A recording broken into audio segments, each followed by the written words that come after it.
For 40 years, she had stood beside a king who loved her with the unhurried devotion of a man who understood that the greatest thing he would ever rule was not a kingdom, but the life they had built together. For 40 years, she had been Luna. Voice, anchor, the still center around which a court moved. She had survived winters that took stronger people. She had survived the particular permanent wound of a cradle emptied in the night, a son carried away by hands she would not name for 30 years, a grief she learned to fold so small it fit inside an ordinary day without showing.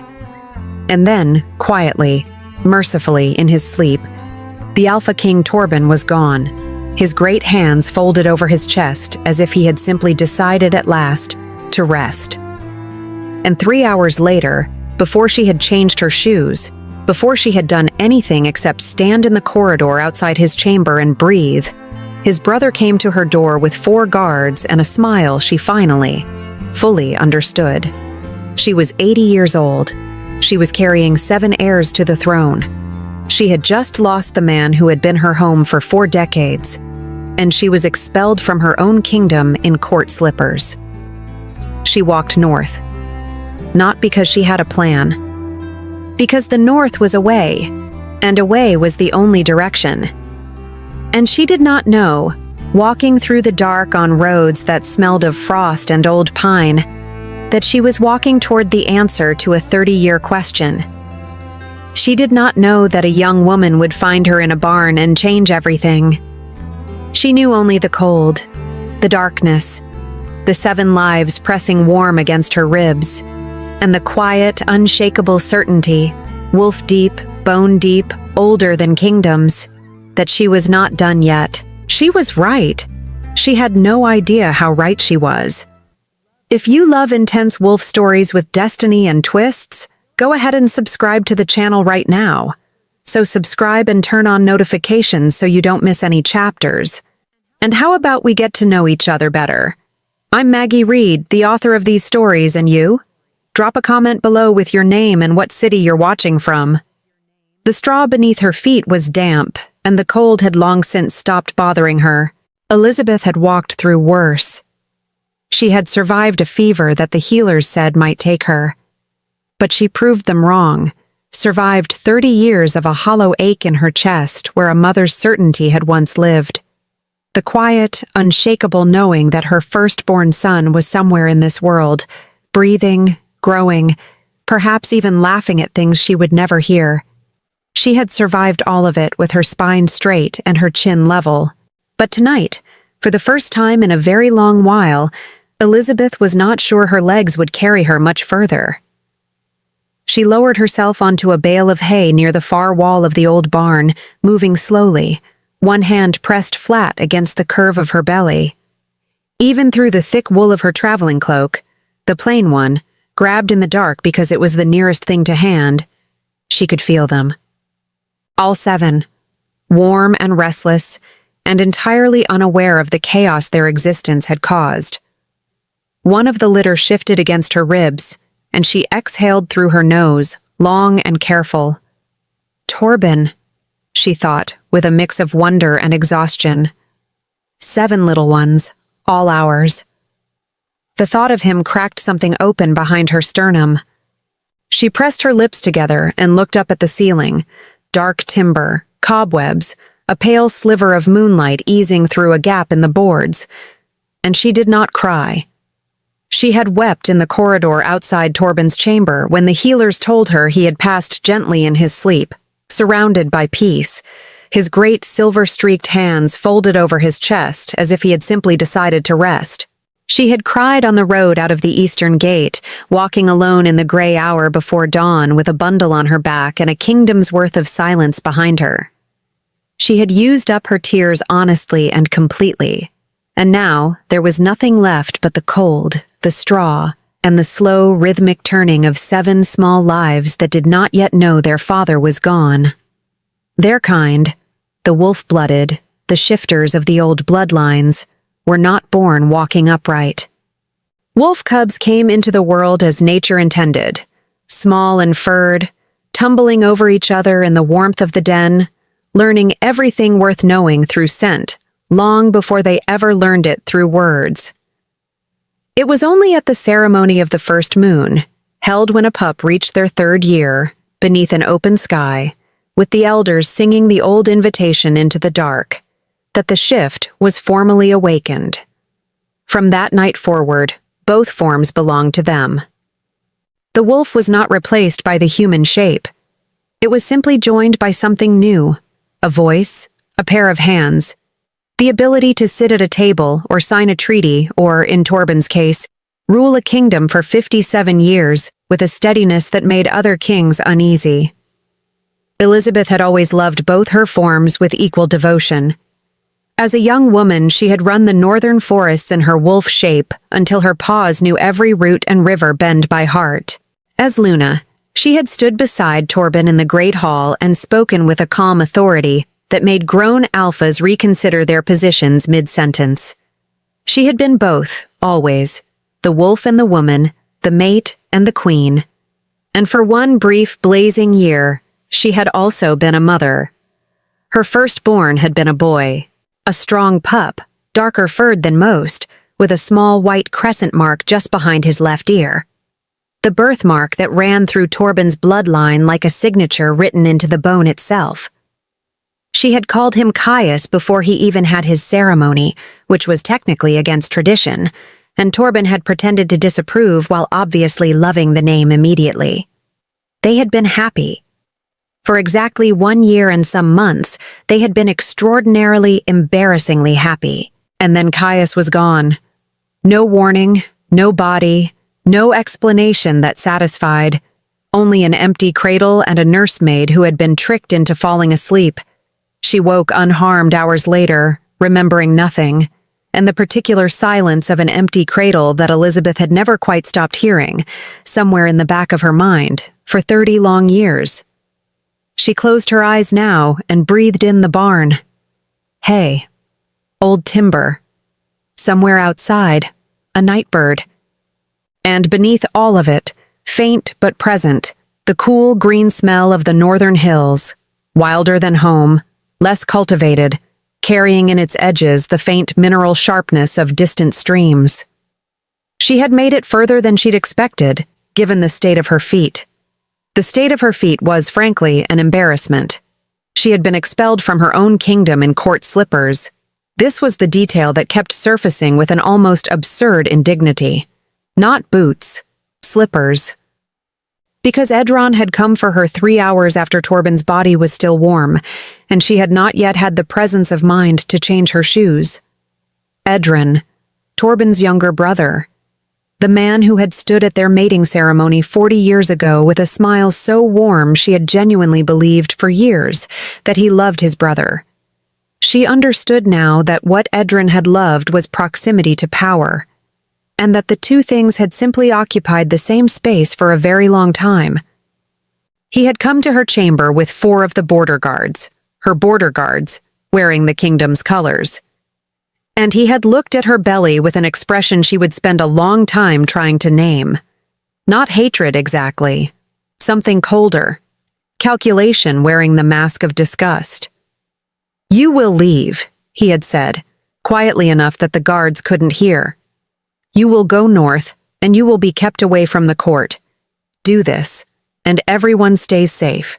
Refuse—" He had paused, tilting his head, and smiled the way a man smiles when he is absolutely certain of his position. "Well, you know what happened last time, don't you, Elizabeth?" The room had gone very still.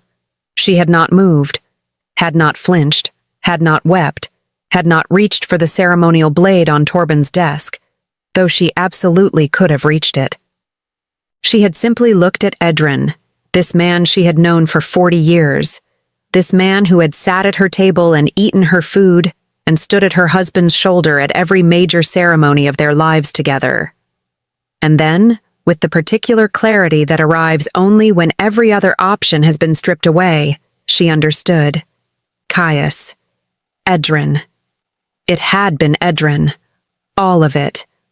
A silence opened inside her. Not the silence of grief, but the silence of something finally, terribly named. 30 years of not knowing collapsed into one cold second of knowing too much. She had walked out of the castle in her court slippers, and she had not looked back, because if she had looked back, she might have done something that would have put everything at risk. Her pups, their future, the very breath they had not yet drawn. And that was the one thing, the singular, absolute thing. She was not willing to gamble. So, here she was, a barn in the north, 80 years old, both feet blistered, carrying 7 heirs to a throne that a coward was currently warming with borrowed authority, sitting on hay that smelled of old seasons and rain. One of the 7 pressed against her ribs from the inside, slow, deliberate, almost like a nudge. I know, she thought. I know, we are not done yet. She pulled her cloak tighter and let herself rest. Just rest, not sleep, just the small mercy of closed eyes and still legs. While outside, the northern night deepened around her, vast and quiet, and entirely indifferent to the extraordinary thing it was sheltering in its oldest barn. She did not hear the farmhouse door across the yard open, warm light spilling briefly into the dark before it shut again. She did not hear the soft footsteps crossing the frost-hard ground, quick and purposeful. She did not hear any of it, until the barn door swung open with a sound like a question, and a young woman's voice, bright with alarm and absolutely zero hesitation, filled the space from wall to wall. "Oh my goodness! Oh no, no, no! You are not having those pups in my barn without a warm blanket and a cup of something hot. Up you get, grandmother. Up. I have opinions about this, and I intend to share all of them." Elizabeth opened her eyes. The young woman in the doorway was perhaps 26, holding a lantern in one hand and what appeared to be a wooden spoon in the other, wearing an apron dusted generously with flour, and an expression of such immediate, bossy compassion that something in Elizabeth's chest, the part that had been clenched tight since the corridor outside Torbin's chamber, loosened, just slightly, for the first time in days. The air that followed her in smelled of wood smoke and baked bread and something faintly herbal. Rosemary, perhaps, warm and domestic and so unexpectedly kind that Elizabeth had to look away for a moment. "I'm fine," she said. "You are absolutely not fine," the young woman said, already moving toward her, lantern swinging. "You are in my barn, in slippers, in the middle of the night, and you look like you've walked from the Eastern Territories on sheer stubbornness alone. My name is Brena. Come inside before I have a complete crisis about this. I've already nearly burned the bread twice tonight, and I truly cannot handle anything else going wrong." She extended her free hand, flour on the knuckles, a small callus at the base of the thumb from someone who worked hard and worked often, and waited with the easy patience of someone accustomed to being taken at her word. "My husband is inside," Brena added, almost as an afterthought. "He's very strong, absolutely useless in emergencies, but he can carry things. He also has a habit of going very quiet when something surprises him and then staring at it for too long, which I find both endearing and incredibly inconvenient. You'll see." Elizabeth accepted the offered hand and rose, slowly, with the careful dignity of someone who had never fully stopped being a queen, even standing in a stranger's barn in ruined shoes. "Elizabeth," she said quietly. "My name is Elizabeth." Brena beamed at her, wooden spoon still raised like a small, absurd scepter. "Lovely name. Can you walk, or shall I call him?" "I can walk," Elizabeth said. And she did, one step, then another, her hand still in Brena's warm, flour-dusted grip, moving toward the light of the farmhouse across the frost-dark yard. Behind her, the barn settled back into its quiet. Ahead, a door waited, and behind it, the smell of wood smoke grew stronger, and somewhere inside, a fire burned, and a man who stared too long at surprising things was about to look up from whatever he was doing. Elizabeth did not yet know why the back of her throat tightened as they crossed the threshold. She would. The farmhouse was small, and Brena had strong opinions about everything inside it.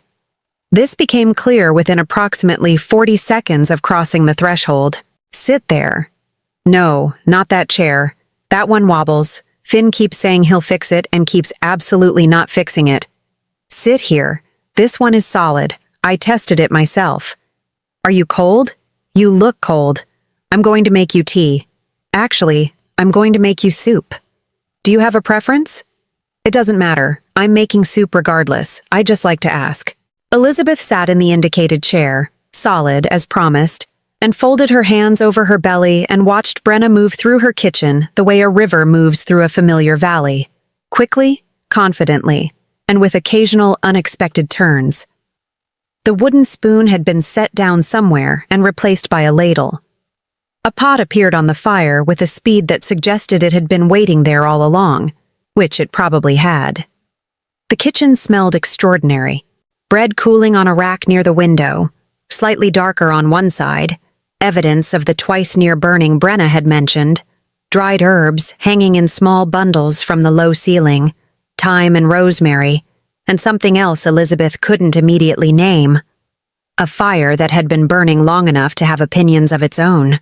The kind of warmth that didn't just heat the skin but reached further into the places that had been cold for days. Elizabeth breathed it in and said nothing, because for the moment, saying nothing was the most she could manage. "Finn," Brena called, not turning from the fire. "We have a guest. Come and be useful." A pause from somewhere deeper in the house. Then a voice, low, a little careful, the voice of a man choosing his words before he released them.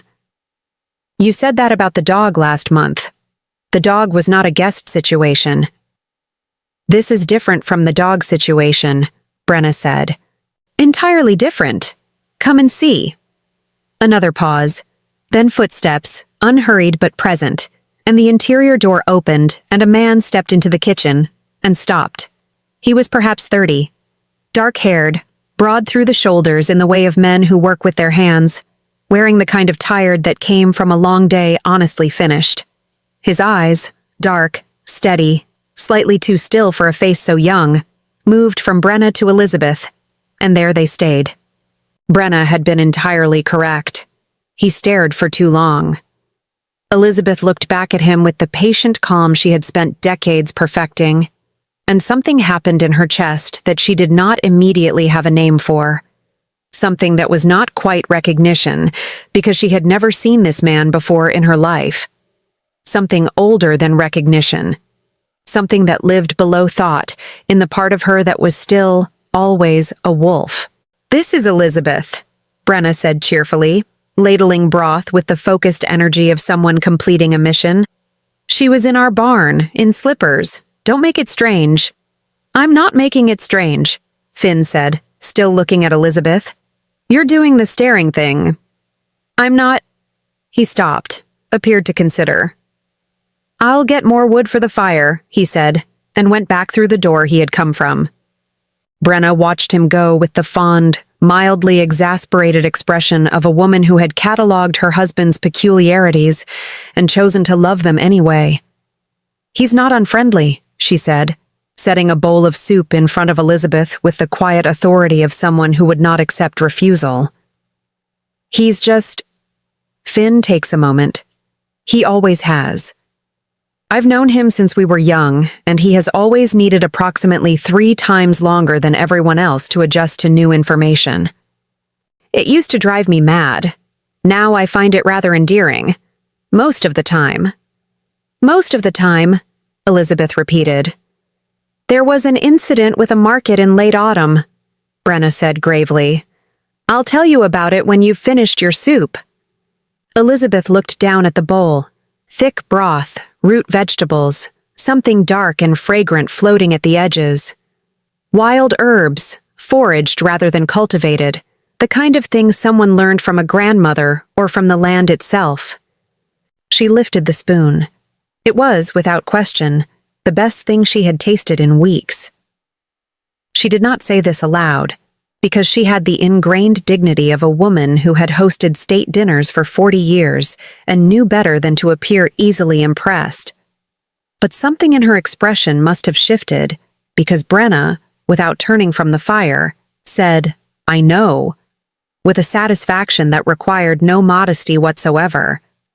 The soup was half finished when the pups made their opinions about the evening known. It started as it always did, a slow, rolling pressure, one after another like a wave moving through deep water, and then the particular sensation of several small someones deciding simultaneously that the current arrangement of space was insufficient for their needs.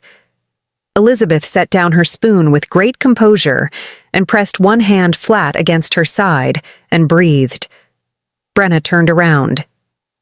Her eyes went to Elizabeth's belly, to the visible, unmistakable movement rippling slowly beneath the wool of her cloak, and her expression moved through several stages in rapid succession: surprise, delight, concern, and then a very specific variety of practical alarm.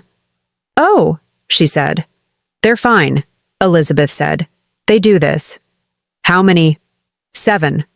The ladle Brena was holding executed a small, involuntary movement.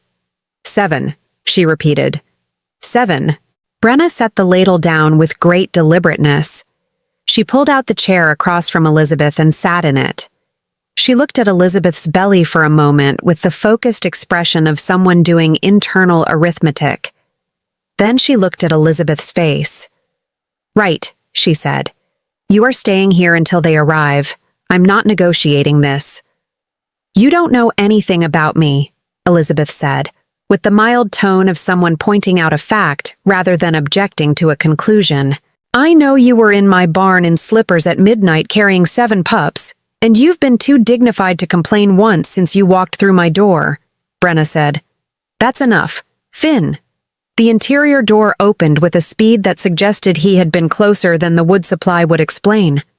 He appeared in the doorway with an armful of logs and the look of a man who had been listening carefully to a conversation he was pretending not to hear. "She's staying," Brena said. Finn looked at Elizabeth. Elizabeth looked at Finn. That stillness moved through his face again. Not confusion, not discomfort, but something quieter and more specific, like a question he didn't yet have words for. "Of course," he said. Simply, without hesitation, in the tone of someone for whom this was not actually a difficult decision at all. He set the logs by the fire and crouched to arrange them, and the firelight caught the left side of his face and the back of his neck and the small pale mark just behind his left ear, crescent-shaped, faint against the skin, the kind of mark most people would never notice. Elizabeth noticed. The spoon slipped from her fingers and rang against the bowl, and Brena was already saying, "Careful, careful," and reaching across to steady it, and the fire popped, and the herbs swayed overhead, and the soup steamed gently between them, and Finn looked up at the small sound, straight at her, steady and dark-eyed, and waited. The kitchen was very warm. Elizabeth's heart was doing something it had not done in 30 years. "Finn," she said, and her own voice came out differently than she intended, softer and cracked at the edges, the way old wood cracks when something true presses too hard against it. Is that a family name?" He tilted his head, that small, careful gesture of someone adjusting to new information at their own pace. "My given name," he said. "I don't have a family name. I was raised in the village near the Eastern Castle. Orphan." He said the last word the way people say things they have long since made peace with. Matter of fact. No performance of pain. "Never knew my parents. They tell me I arrived as a pup.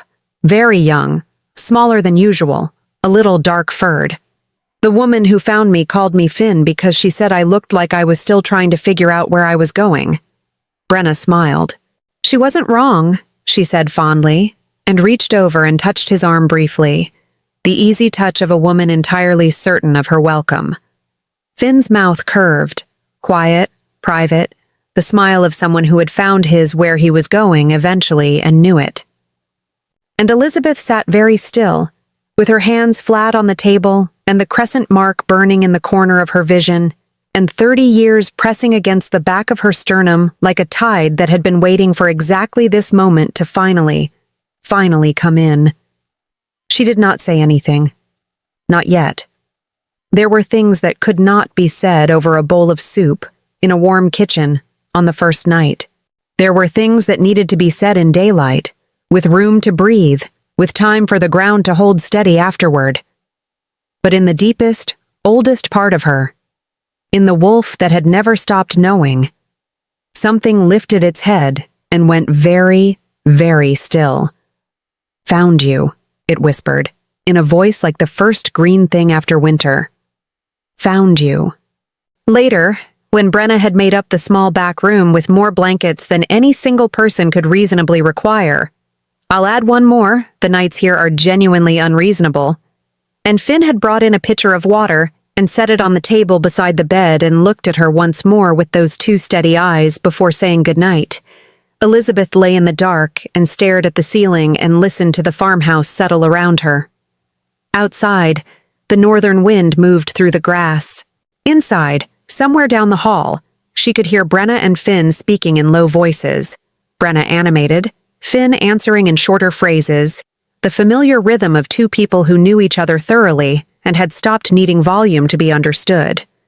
One of the seven shifted, slow and dreamlike, and pressed briefly against her palm. "I know," Elizabeth thought. "I know." She closed her eyes. For the first time in days, sleep came easily. Not because the danger had passed, not because she had forgotten what Edin had done or what he was still capable of, not because the grief of losing Torbin had lessened even slightly, but because something had shifted in the world tonight, some great quiet gear turning in the dark, and she was old enough and wise enough and wolf enough to recognize the feeling. This was not the end of anything. This was, against all probability, a beginning. Morning arrived in the northern hills without apology. Light pushed through the gap in the shutters in a single hard line, landing directly across Elizabeth's face with the blunt efficiency of someone who had a schedule to keep. She was already awake. She had been awake for some time, in fact, lying still in the narrow back room with her hands folded over her belly, listening to the farmhouse breathe around her, doing the things she had always done in the hour before dawn, thinking without moving, the old wolf discipline of stillness before action. She had not slept long, but she had slept deeply, and that was its own kind of miracle. The mark behind Finn's ear had been there every time she closed her eyes, small, pale, crescent-shaped, exactly where it should be on a child of Torbin's blood. She had kissed that spot 100 times in one short year, pressed her nose to the soft fur just behind that ear, and breathed in the particular warm scent of her son, the way wolves breathe in everything that matters, deep and deliberate and permanent. She knew what she had seen. The question, the one that had kept the other half of the night occupied, was not whether. It was how. How does a woman say to a 30-year-old man, a man who has built a life and a marriage and a quiet dignity of his own, "I believe I am your mother, and nothing about your existence has been what you were told"?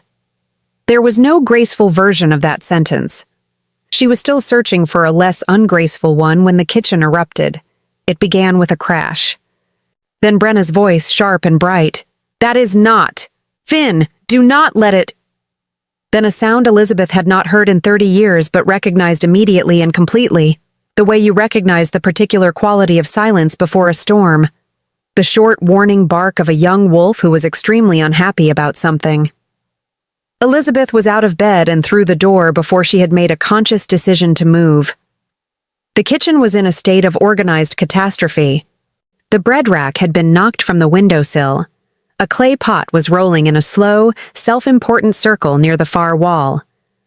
Brena was standing on the second rung of a small wooden step stool, not because she needed the height, Elizabeth would later determine, but because it had been the nearest elevated surface available, and she was holding her wooden spoon aloft with both hands like a woman who intended to use it and had not yet determined on what. In the center of the kitchen floor sat a wolf pup. Enormous for a pup. Dark-furred, silver at the tips, with the particular broad-shouldered build that spoke of a lineage accustomed to ruling things. He was sitting with his haunches on the flagstones and his ears angled in two slightly different directions, which gave him an expression of aggressive uncertainty. In front of him, the remains of what had been a small wheel of cheese, He looked up at Elizabeth when she appeared in the doorway. She looked back at him. "That," said Brena from the step-stool with impressive composure, "appeared through the back door approximately 4 minutes ago. I don't know whose it is. It ate my cheese. I have questions." Finn was crouched near the far wall, very still, watching the pup with those careful dark eyes. He had not retreated, had not reached for anything. He was simply present in the particular way he had, as though his body understood instinctively how to share space with a creature that hadn't decided yet whether to trust him. The pup's ears swiveled toward Finn. Finn said nothing, did not move.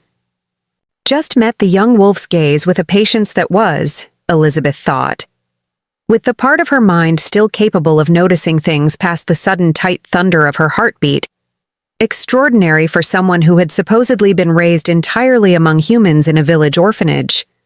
"He's not going to hurt anyone," Finn said quietly. "He's scared."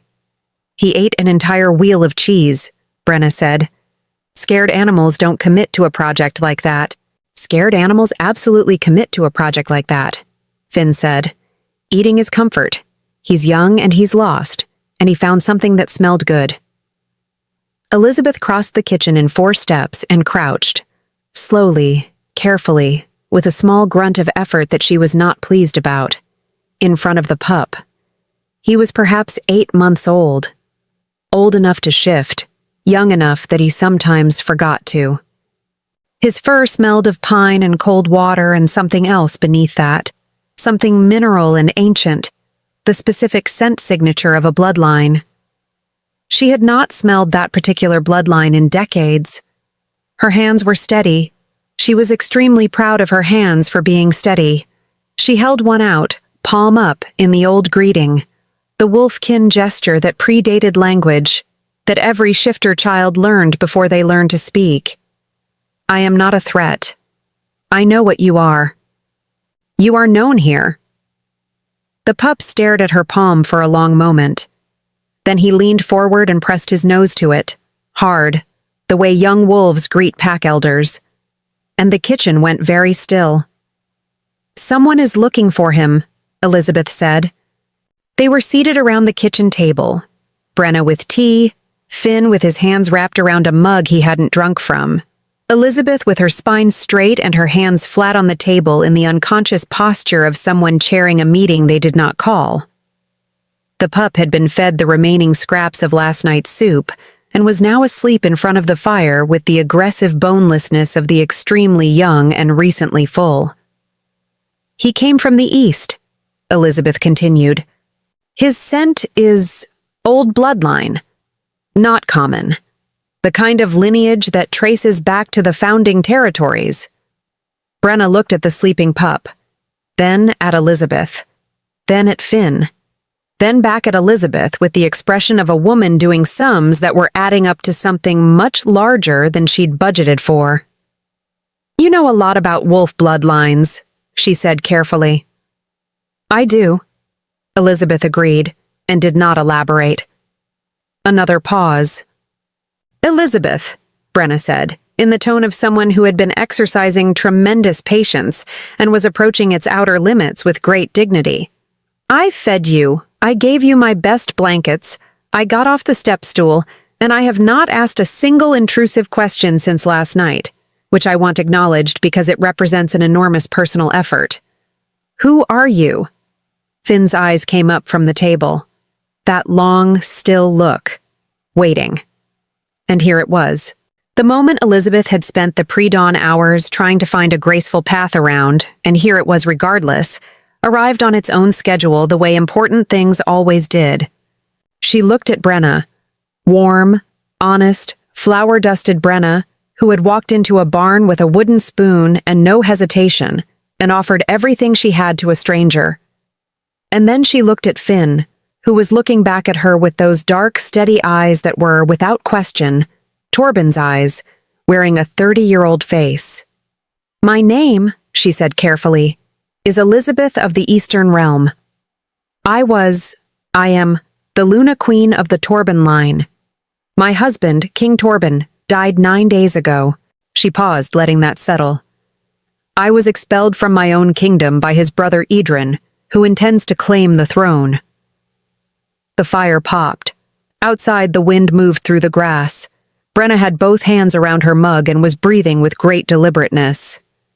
Right, she said. Right. Okay. A pause. And the 7 pups. Are the king's heirs? Elizabeth said, which is precisely why Edin needed me gone before they arrived. Brena put her mug down. She picked it up again. She looked at the ceiling briefly, as though requesting assistance from some higher organizational authority. I'm going to need something stronger than tea, she said. But we don't have anything stronger than tea, so we're going to do this on tea, and I'm going to be entirely mature about it. Finn had not moved, had not spoken. He was looking at Elizabeth with an expression she recognized now. The same expression he'd worn last night when he came through the door and stopped. The same quality of stillness, but deeper now, pressed further in, like something pushing against a surface from the wrong side. You said, he began, and stopped. Waited. Started again. You said Edin took things from you before the pups. The sentence landed in the room with its full weight. Elizabeth held his gaze. Yes, she said. What did he take? The fire was very warm. The pup breathed in slow rhythms near the hearth. Outside, somewhere, a morning bird was beginning its argument with the day, bright and insistent and entirely unaware of what was happening in this small kitchen in the northern hills. Elizabeth reached across the table, slowly, deliberately, the way you move when the next thing you do will change everything. And she set her fingers lightly against the side of Finn's face. He did not pull back. He went very still, the absolute stillness of a creature whose instincts are paying attention even when the mind hasn't caught up yet. She turned his head, gently, just enough. The crescent mark behind his left ear was exactly where it had always been. He arranged for my son to be taken. A baby of 1 year. A dark-furred pup, raised far from home, never knowing who he truly was. A pup with a mark just here, that mark, that every child of Torbin's blood has carried since the first Alpha King drew breath. Finn did not move. He was raised as an orphan, Elizabeth continued very quietly. In a village near the eastern castle. I was told... She stopped, steadied, continued. I was told nothing. For 30 years, I was told nothing. The silence that followed was not empty. It was the fullest silence Elizabeth had ever sat inside, full of 30 years, full of every morning she had looked east without knowing why, full of every time Torbin had gone quiet at the mention of Caius, and they had held each other's grief between them like something too fragile to put down. Finn's throat moved. Once. Brena made a small, involuntary sound. Not words, just the sound a person makes when something enormous lands. And her hand found Finn's arm across the table and held it, and she did not say anything, because for the first time since Elizabeth had met her, Brena understood that silence was what was needed, and she gave it without hesitation. Finn looked at Elizabeth. Elizabeth looked at Finn. I don't... he started. You don't have to know yet, she said. You don't have to be anything yet. I'm not asking you for anything. A pause. I needed you to know. I needed someone in this world to know who you are. The pup by the fire twitched in its sleep, chasing something through its dreams, small paws flickering against the warm stones. And Finn, this man who took 3 times longer than everyone else to adjust to new information, who went quiet when surprised and stared too long and had the eyes of a king he had never met. Finn pressed his face briefly into his hands and breathed, and then lifted his head and looked at her again. And this time, something in his face had shifted. Not resolved, not certain, but open. In a way it hadn't been before. My name, he said slowly, testing the shape of something new. Was Caius? It was the name I gave you, Elizabeth said, before your ceremony, which was technically against tradition. Something moved at the corner of his mouth. Not quite a smile, the ghost of one. My father, he said. Would he have... The door blew open, not the wind, not gently. It slammed back on its hinges with a force that rattled the dried herbs overhead and knocked Brena's mug sideways and brought the pup to its feet by the fire with a snarl that was, for 8 months old, impressively authoritative. Cold air poured in across the flagstones. In the doorway stood 2 men in the deep charcoal gray of Edrin's border guard. Behind them, visible on the frost-hard road, 3 horses. Breath steaming. Swords not yet drawn, but hands not far. The taller of the 2 looked at Elizabeth with the flat, professional expression of someone completing an assignment. The woman called Elizabeth, he said, by order of Regent Edin of the Eastern Realm. You'll come with us. The pup snarled again, louder. Brena very slowly picked up her wooden spoon from the table, and Finn stood up, unhurried, complete, every inch of him suddenly occupying the room differently than it had a moment before, and placed himself between the doorway and Elizabeth, with a stillness that was no longer the stillness of a man adjusting to information. It was something older, something that had been waiting, without knowing it was waiting, for exactly this. She's not going anywhere, Finn said, in a voice Elizabeth had not heard from him before. Low, certain. The voice of someone who has just, in the space of a single morning, remembered what he is. The guard's hand moved toward his sword. The pup crouched, and Brena, wooden spoon raised, said, with magnificent, completely misplaced confidence, I'd really think carefully about what you do next, because I have opinions and a very solid spoon and absolutely nothing to lose before breakfast. There is a particular kind of silence that falls between a threat and its consequence. A held breath, a suspended second where the world waits to see which way the river will run. That silence lived in Brena's kitchen for exactly 3 heartbeats. Then Finn moved, not toward the guards, not away from Elizabeth.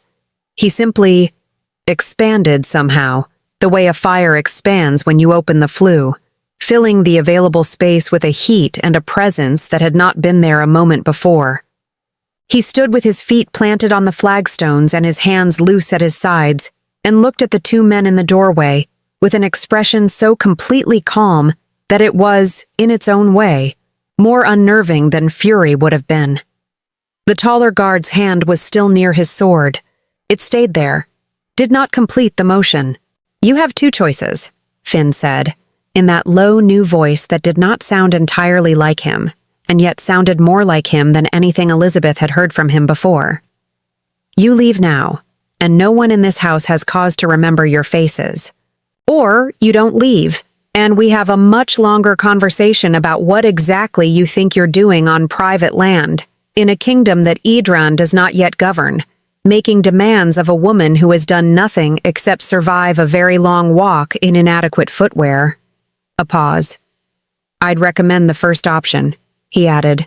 I have a strong preference for short conversations before breakfast. The shorter guard looked at the taller one. The taller one looked at Finn. Then, almost involuntarily, his gaze moved to the pup by the fire, who was still crouched, ears flat, producing a sound from somewhere deep in its small chest that was considerably larger than its body suggested was possible. Then his gaze moved to Brena, who was holding her wooden spoon with both hands and the expression of a woman fully committed to a course of action she had not entirely thought through. Something shifted in the tall guard's calculation. We'll return, he said flatly. I assumed, Finn replied. They left.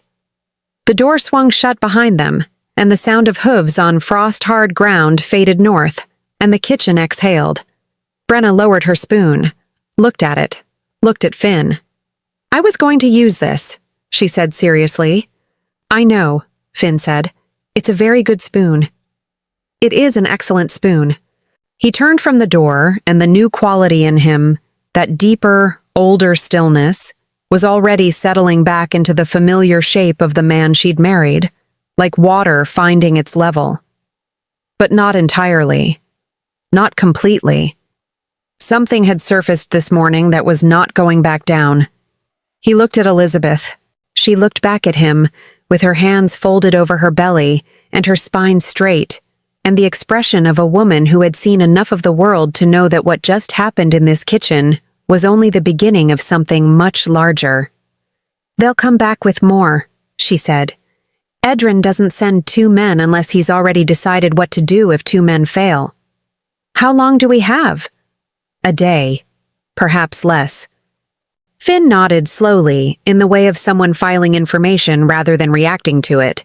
He pulled out a chair and sat, not across from Elizabeth this time, but beside her, which was a small thing, and not a small thing at all. "Then," he said, "I think you should tell me everything." She told him everything. Not quickly. There was no quick version of a story that spanned 40 years and 2 generations of grief, but efficiently, in the way she had learned to speak in counsel, clearly, without decoration, touching each fact and then moving forward. The mating ceremony, the first years of the reign, the year of Caius, short and blazing, and then gone. The 30 years of a hollow certainty that he was alive somewhere.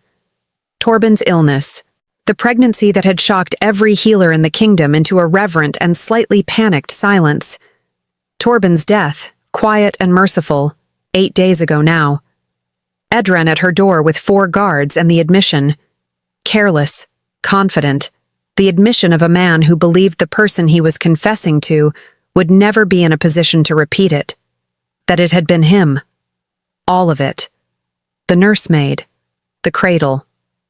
30 years of a firstborn son raised as an orphan in the shadow of his own birthright. Finn listened without interrupting.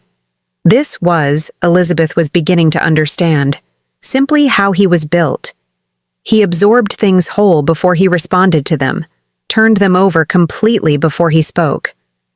Brena sat across the table and listened too, and her face was doing extraordinary things, cycling through outrage and grief and fury and compassion with the transparency of someone who had never learned, or never bothered, to conceal what she felt. When Elizabeth finished, the kitchen was very quiet. Brena pressed both palms flat on the table. "I want to be very clear," she said, with the focused energy of someone selecting words carefully from a large available supply of much stronger ones. "That Edin is an absolutely catastrophic human being, and if he comes to my door again, I will have significantly more than opinions prepared for him." "Brena," Finn said gently. "I'm being restrained," she said.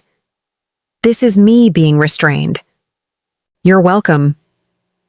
Finn looked at his hands for a moment, then at the pup, who had abandoned its defensive crouch and was now sitting beside Elizabeth's chair with its chin resting on her knee, as though it had made a decision about alliances and was not interested in further discussion on the matter.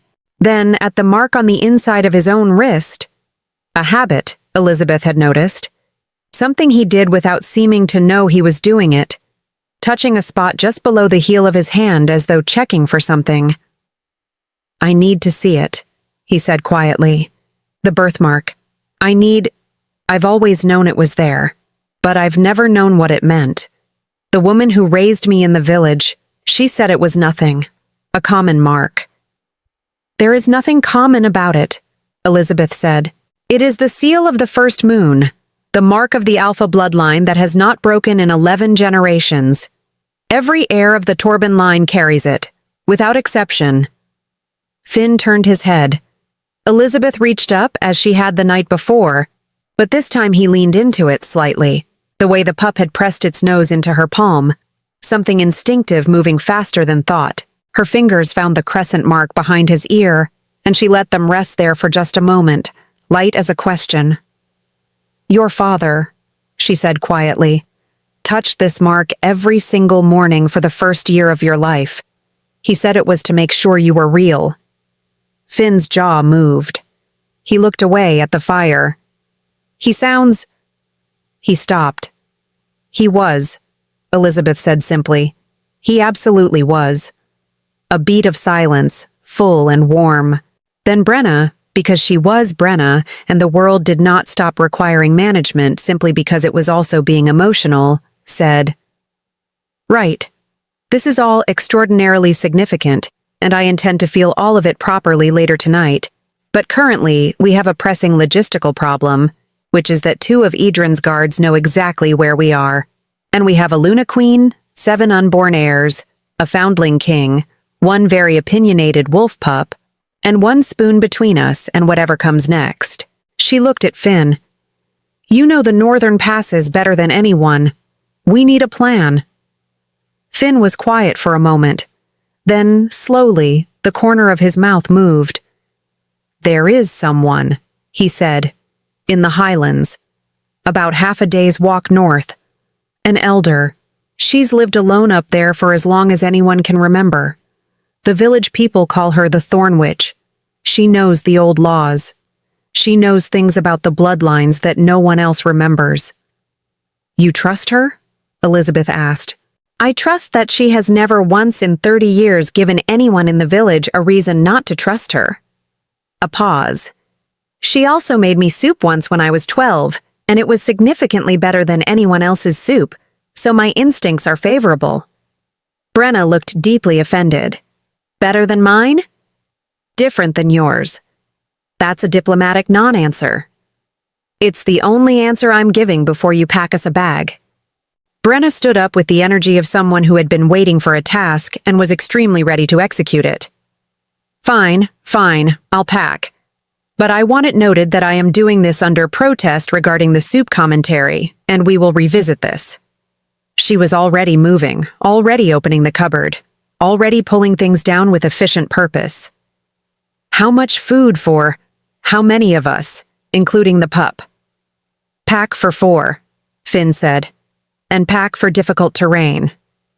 Brena paused, turned, looked at Elizabeth with the particular expression of a woman doing arithmetic and not loving the result. "Difficult terrain," she repeated. "With..." She gestured at Elizabeth's considerable belly. "I have walked further on worse," Elizabeth said serenely. Brena turned back to the cupboard. "I'm bringing extra blankets," she said, to no one in particular. "And the spoon." They left within the hour. The frost had not yet softened on the road when the 3 of them, and the pup, who had appointed itself Elizabeth's personal escort and took this role with extraordinary seriousness, moved north through the long grass, away from the farmhouse and the frost-hard yard, and the barn where this had all begun less than 12 hours ago. Elizabeth walked steadily. Her feet still ached. She did not mention this. At one point, navigating a rocky rise in the path, she felt Finn's hand at her elbow, not grabbing, not directing, just present, a steadying weight that asked nothing and offered everything. And she thought of Torbin, who had walked beside her the same way for 40 years, and she breathed through it and kept walking. "Can I ask you something?" Finn said, when they had crested the rise and the highlands opened out ahead of them in a sweep of silver-gray grass and pale sky. "Yes," Elizabeth said. "What was he like?" A beat. "My father." She considered the question the way it deserved, not quickly. "He laughed loudly," she said finally. "At things other people didn't find funny. He was terrible at remembering names, but remembered every face he had ever seen. He argued with the council like it was a sport he genuinely loved, and then went home and worried about every decision for 3 days afterward." A pause. "He cried when you were born. He tried to hide it and was completely unsuccessful." Finn was quiet for a moment. "He sounds," he said again. "He was," Elizabeth said again. And this time, the smallest possible smile reached the corner of her mouth.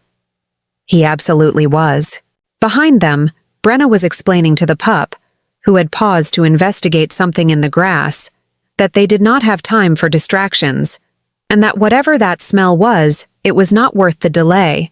and that she had a schedule and intended to keep it. The pup ignored her completely.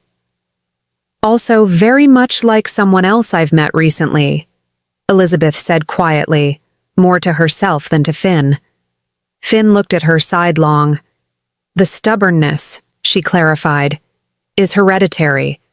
He made a sound that might, in better circumstances, have developed into a laugh. Ahead, the highlands rose and darkened, and somewhere in them, an elder who knew the old laws was waiting without knowing she was waiting, and Edrin's guards were already turning their horses south to report, and the world was moving in the way it moves when something that has been held too long out of its right place finally begins, with great and inevitable force, to return. The highlands smelled of heather and cold stone, and something else. Something older, turned into the earth like a root that had been growing underground for longer than anyone had thought to measure. Elizabeth noticed it first. Of course she did. Her wolf had been paying attention to the air since they left the farmhouse, cataloging everything with the quiet industry of a creature that trusts its nose more than its eyes. The ordinary scents of the hill, frost, grass, the distant sharpness of a stream running fast over rocks, and then, threaded through all of it, that other thing. Not a warning, not quite a welcome. Something in between, the particular resonance of very old magic that has been tended carefully for a very long time. She knows we're coming, Elizabeth said. She always does, Finn said. I used to think it was because sound carries strangely up here. Then I was 12 and she opened the door before I knocked and said, "Come in, Finn, the tea is already poured." And I revised my theory. What's the current theory? Brena asked, slightly out of breath from the last incline, the pup trotting with maddening ease at her heels. She simply knows things, Finn said. I've made peace with it. The cottage appeared as they came around a long curve in the path. Small, low, built into the hillside so naturally that it looked less constructed than grown, like the hill had simply decided to put out a room. Smoke from a peat fire. Window light, warm and amber. A door the color of old oak. It opened before they reached it. The woman in the doorway was not what Brena had expected. This was clear from the small, involuntary noise Brena made, quickly suppressed, but present. The Thorn Witch was perhaps the most ordinary-looking person Elizabeth had ever seen, which was itself extraordinary.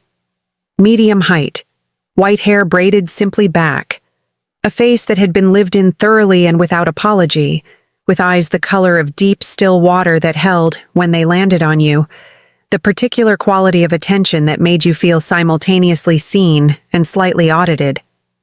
She looked at Finn. You took longer than I expected. We had a situation with some guards, Finn said. I know. Her gaze moved to Elizabeth, and something shifted in it. Not surprise, but a deepening, like a well revealing its own extent. Luna, she said, and the word carried a weight that had nothing to do with title and everything to do with recognition. Come inside, all of you. The pup too. But he is not to touch the blue shelf. The jars on the blue shelf are not for pups. The pup, who had been eyeing the door with intent, redirected its attention to the middle distance with an expression of elaborate innocence. He understands you?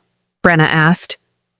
Everything understands me, the old woman said without particular pride, simply as information. I'm Thessaly. Sit down before you fall down, Luna. You've been on your feet long enough. The inside of Thessaly's cottage was a taxonomy of everything that had ever been known about the old world.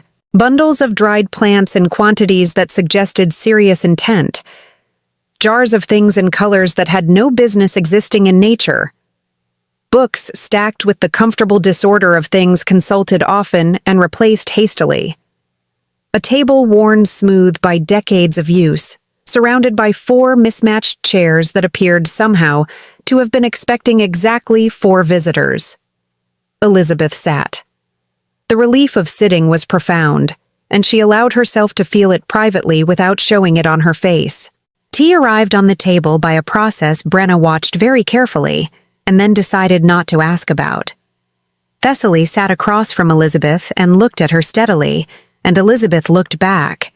And between the two of them passed the kind of wordless assessment that happens between women of a certain experience. A rapid, complete, mutual evaluation that established in approximately 4 seconds that they were both going to speak plainly, and neither of them had patience for anything else. "You know who I am," Elizabeth said. "I've known you were coming for 11 months, Thessaly said. "Since the night of the blood moon, when the Veil of Seven opened." "The Veil of Seven," Elizabeth repeated. Thessaly folded her hands on the table. "There is a law older than kingdoms," she said, "older than alpha bloodlines, older than the first ceremony of the first moon, the law of the sevenfold claim. It has not been invoked in 400 years. She paused. "It requires a perfect convergence, a luna of unbroken heart, a king's blood, and the birth of seven. When all three exist simultaneously, the veil opens. It cannot be closed by human hands or by any authority that does not understand what it is." The cottage was very quiet. "What does it mean?" Finn asked carefully. "When the veil opens?" Thessaly looked at him with those deep, still eyes. "It means," she said, "that the bloodline cannot be suppressed. It means that every attempt to deny, hide, or erase the true heirs will, from the moment of the veil's opening, begin to unravel. Edrin's claim is already weakening. He simply does not yet realize it." A pause. "He will know it when the pups arrive. The veil announces them. Every wolf within 100 miles will feel it. Every elder who knows the old law will know what it means." "And those who don't know the old law?" Brena asked. "We'll learn very quickly," Thessaly said, "when 7 heirs of the Torbin bloodline draw their first breath, and the sky does what it does." "What does it do?" Brena asked. "You'll see," Thessaly said, with the composure of someone who has seen it before and found it entirely worth watching. Elizabeth pressed her hand against her belly. The 7 were quieter today, the focused quiet of creatures nearing their time, conserving, gathering inward. She knew that quiet. She had felt it before, once, 30 years ago, and the memory of it now was both sweet and devastating. "How long?" she asked Thessaly quietly. Thessaly looked at her with something that was almost, not quite, kindness, but was something adjacent to it, something that had been forged in a longer fire. "Soon," she said, "before the next full moon." 4 days. "And Edrin?" Finn asked. "Will move faster than he has been," Thessaly said. "He has people in the highlands, not many, but some. He'll know by nightfall that she's here." She looked at Finn again, that auditing look, and this time something in it softened fractionally, like stone that has been warmed long enough to give slightly at the surface. "You have a decision to make, boy." "I'm 30, Finn said mildly. "Yes," Thessaly agreed. "A boy." She unfolded her hands and set one flat on the table, palm up, the same old greeting Elizabeth had given the pup that morning, the wolfkin gesture. "The sevenfold claim requires a witness of the bloodline to be present at the birth. Present and willing and named. Not forced. Not coerced. Chosen. A beat. You are the only living member of the Torbin bloodline who can stand as that witness. If you choose not to, the veil still opens, but the claim will be contested. It will be years of challenge and counterclaim, and Edrin will have time to build walls against it." "And if I choose to stand?" Finn asked. "Then the sevenfold claim is witnessed, sealed, and unassailable." Thessaly held his gaze. "And you will have acknowledged before the law and the moon and whatever gods still pay attention that you are Caius, firstborn son of Torbin and Elizabeth of the Eastern Realm." The fire shifted. Brena was very still, the stillest Elizabeth had seen her, all that warm, restless energy folded inward, waiting. Finn looked at his hands, at the mark on his wrist he always touched without knowing he was doing it. At the pup, who had spent the last 5 minutes edging incrementally toward the blue shelf, and was currently pretending to be asleep in a position that placed it in ideal striking distance. "Not the blue shelf," Finn said without looking up. The pup opened one eye, reconsidered, relocated, and then Finn looked at Elizabeth, at the woman who had told him the truth in a warm kitchen with flour still on the table, and grief still raw in her voice and her spine absolutely straight. And he said very simply, "I don't need more time." Elizabeth breathed. "I have spent 30 years not knowing who I was," he continued, and his voice was the low, careful one, but steadier now, the way a river is steadiest at its deepest point. "I have a wife I love and a life I built, and I am not setting any of it down. But if there are 7 pups who are my brothers and sisters, and a woman at this table who is my mother, and a throne that belongs to them, and not to the man who has been stealing from this family for 3 decades. He stopped. "I don't need more time," he said again. The silence that followed was the kind that deserves to be left alone. Thessaly nodded once, with the brevity of someone who had been hoping for exactly that answer and had not been certain of receiving it. Brena made a sound that was absolutely not crying. "I'm not crying," she confirmed, to no one in particular. "Of course not," Elizabeth said. It's the heather. It gets in. The heather is outside, Brena." "It travels," Brena said firmly, and pressed her sleeve to her eyes with great dignity. Outside, the highland wind moved through the grass, long and cold and carrying things from far away. And in the east, though none of them could see it from inside the cottage, a cloud formation that had been building since mid-morning broke apart in a way that made 2 of Edrin's scouts, camped on a ridge half a day south, look up at the sky with an unease they could not name, only feel, in the bone, in the blood, in the oldest part of the animal they also were. Something had shifted, something was coming, and for the first time in 400 years, the Veil of 7 was fully, irrevocably open. They heard the horses before they saw the torches. Thessaly heard them first, her head lifting from the maps she had been spreading across the table with the quiet urgency of someone who had been planning for this moment for 11 months and was not interested in being caught unprepared. She went still in the particular way of very old things that have learned to read the world through vibration rather than sound, her fingers pressing flat against the wood of the table as though the earth itself were sending information upward through the grain. 6, she said. No, 8. 2 hanging back on the ridge. 10 total, Finn said, already at the window, one hand pulling the edge of the shutter back a half-inch. He came himself, Elizabeth said. It was not a question.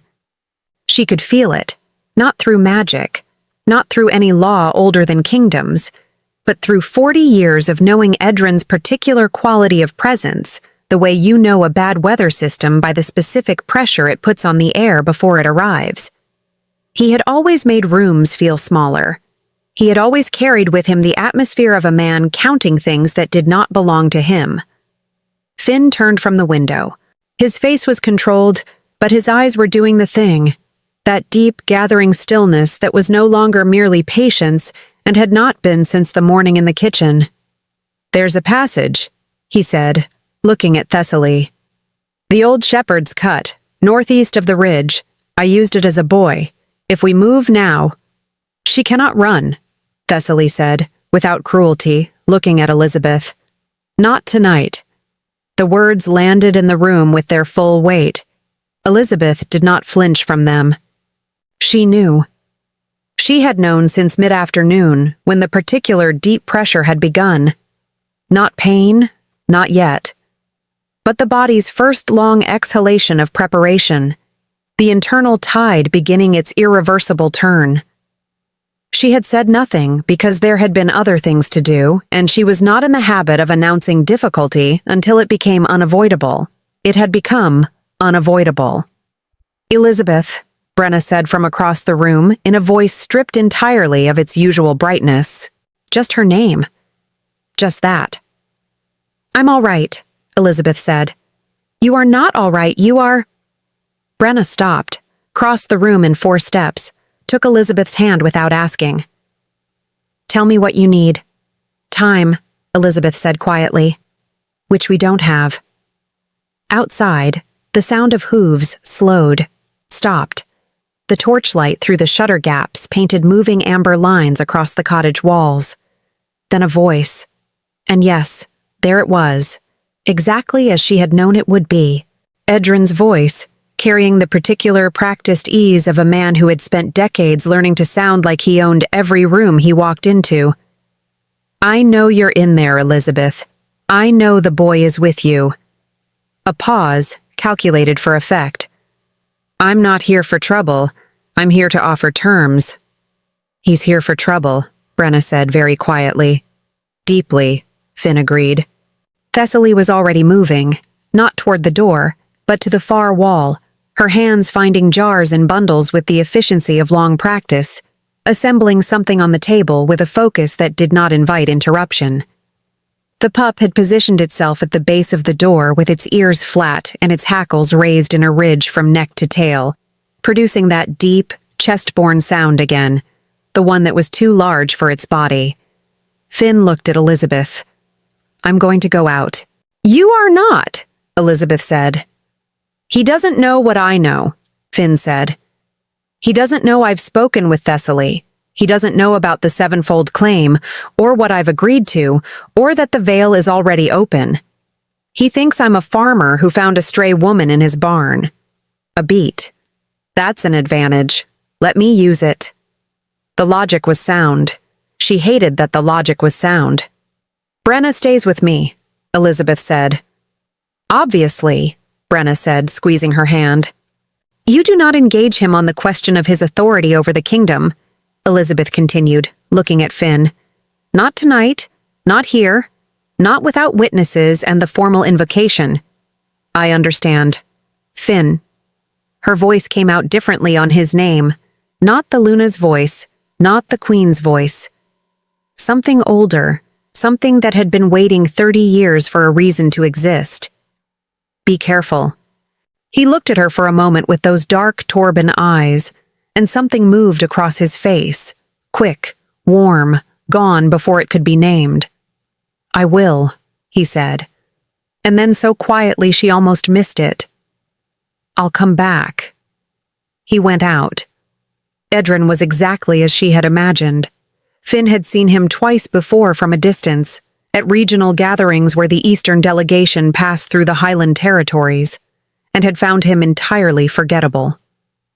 Medium build, well-dressed, the face of a man who smiled often enough that the smile had stopped meaning anything. But up close, in torchlight, with 8 armed men arranged behind him in the careful geometry of a threat that wanted to look like an escort, something else was visible. Something in the set of the jaw, and the quality of the eyes.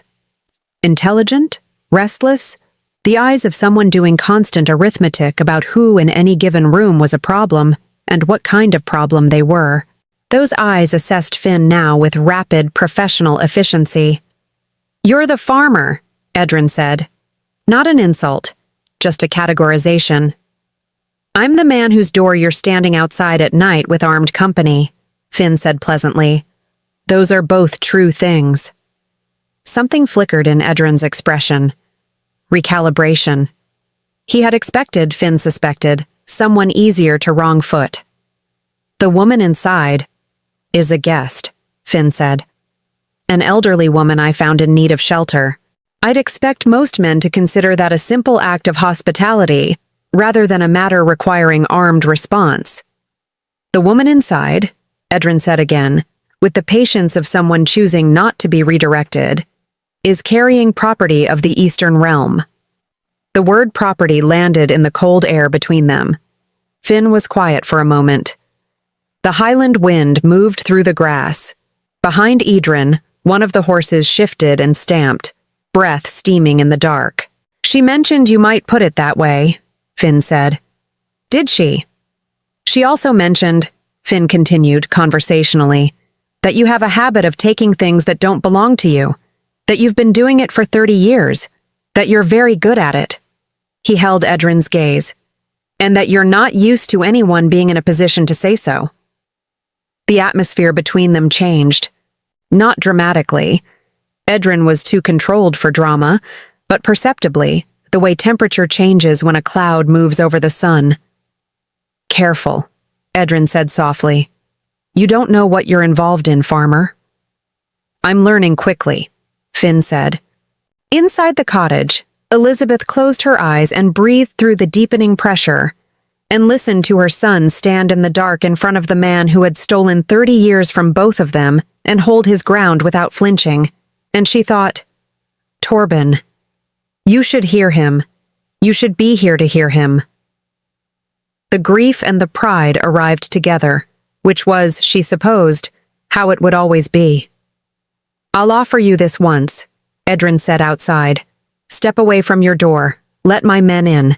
Walk away tonight and forget everything the woman told you, and I will ensure that no one has reason to remember your name or your farm. That's a generous offer, Finn said. It is. I'm going to decline it. A long pause. Then we do this the other way, Edin said, and nodded to the men behind him.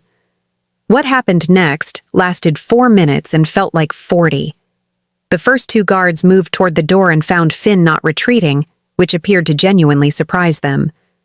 The third came around the side of the cottage looking for another entrance, and discovered with significant alarm that the pup had exited through the back window at some point in the preceding minutes and was now outside, no longer small, seeming at all, positioned between the guard and the cottage wall with a composure that suggested it had been waiting for exactly this. The guard stopped. The pup looked at him. Good decision, Finn said from the front. Inside, Thessaly had finished whatever she had been assembling on the table. She pressed a small cloth bundle into Elizabeth's free hand, the one not occupied by Brena's grip, and said very quietly, Hold this. Don't open it. Don't ask me what it is until morning. Thessaly, the Veil of Seven does not open twice, Thessaly said, with the focused calm of someone describing an observable fact. But it can be anchored. When your pups arrive, this will ensure that every elder within range who knows the old law will feel the anchor. Not just sense it, feel it, in their blood, in their shift. Edin cannot silence what is written in every wolf's bone. Elizabeth closed her hand around the bundle. Outside there was the sound of a scuffle. Brief, not violent, the particular controlled physicality of someone who knows exactly how much force is sufficient, and applies exactly that much and nothing more. Then the sound of Edrin's voice, for the first time carrying something other than practiced ease. Surprised.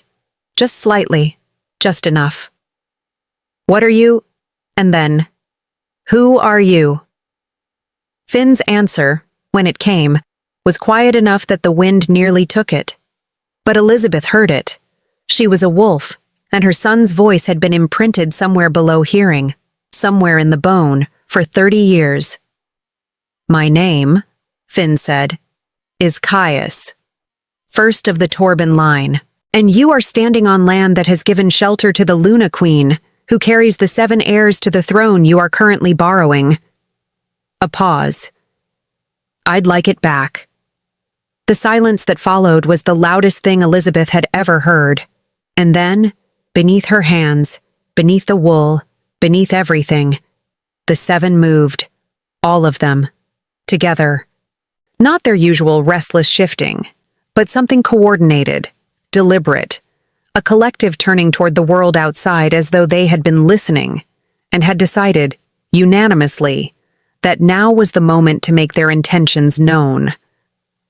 The cloth bundle in her hand grew warm. Outside, Edrin's voice cracked at the edges for the first time in 40 years of knowing him. That's not possible. I made sure. You made a mistake, Finn said simply. Come inside, Edin. We have things to discuss. He didn't come inside. What he did was something that would cost him later.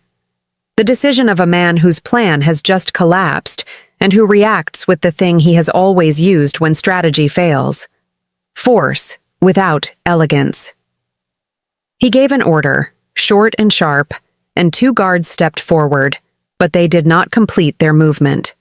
And the sky, the clear highland sky that had been dark and simple and full of ordinary stars, did something.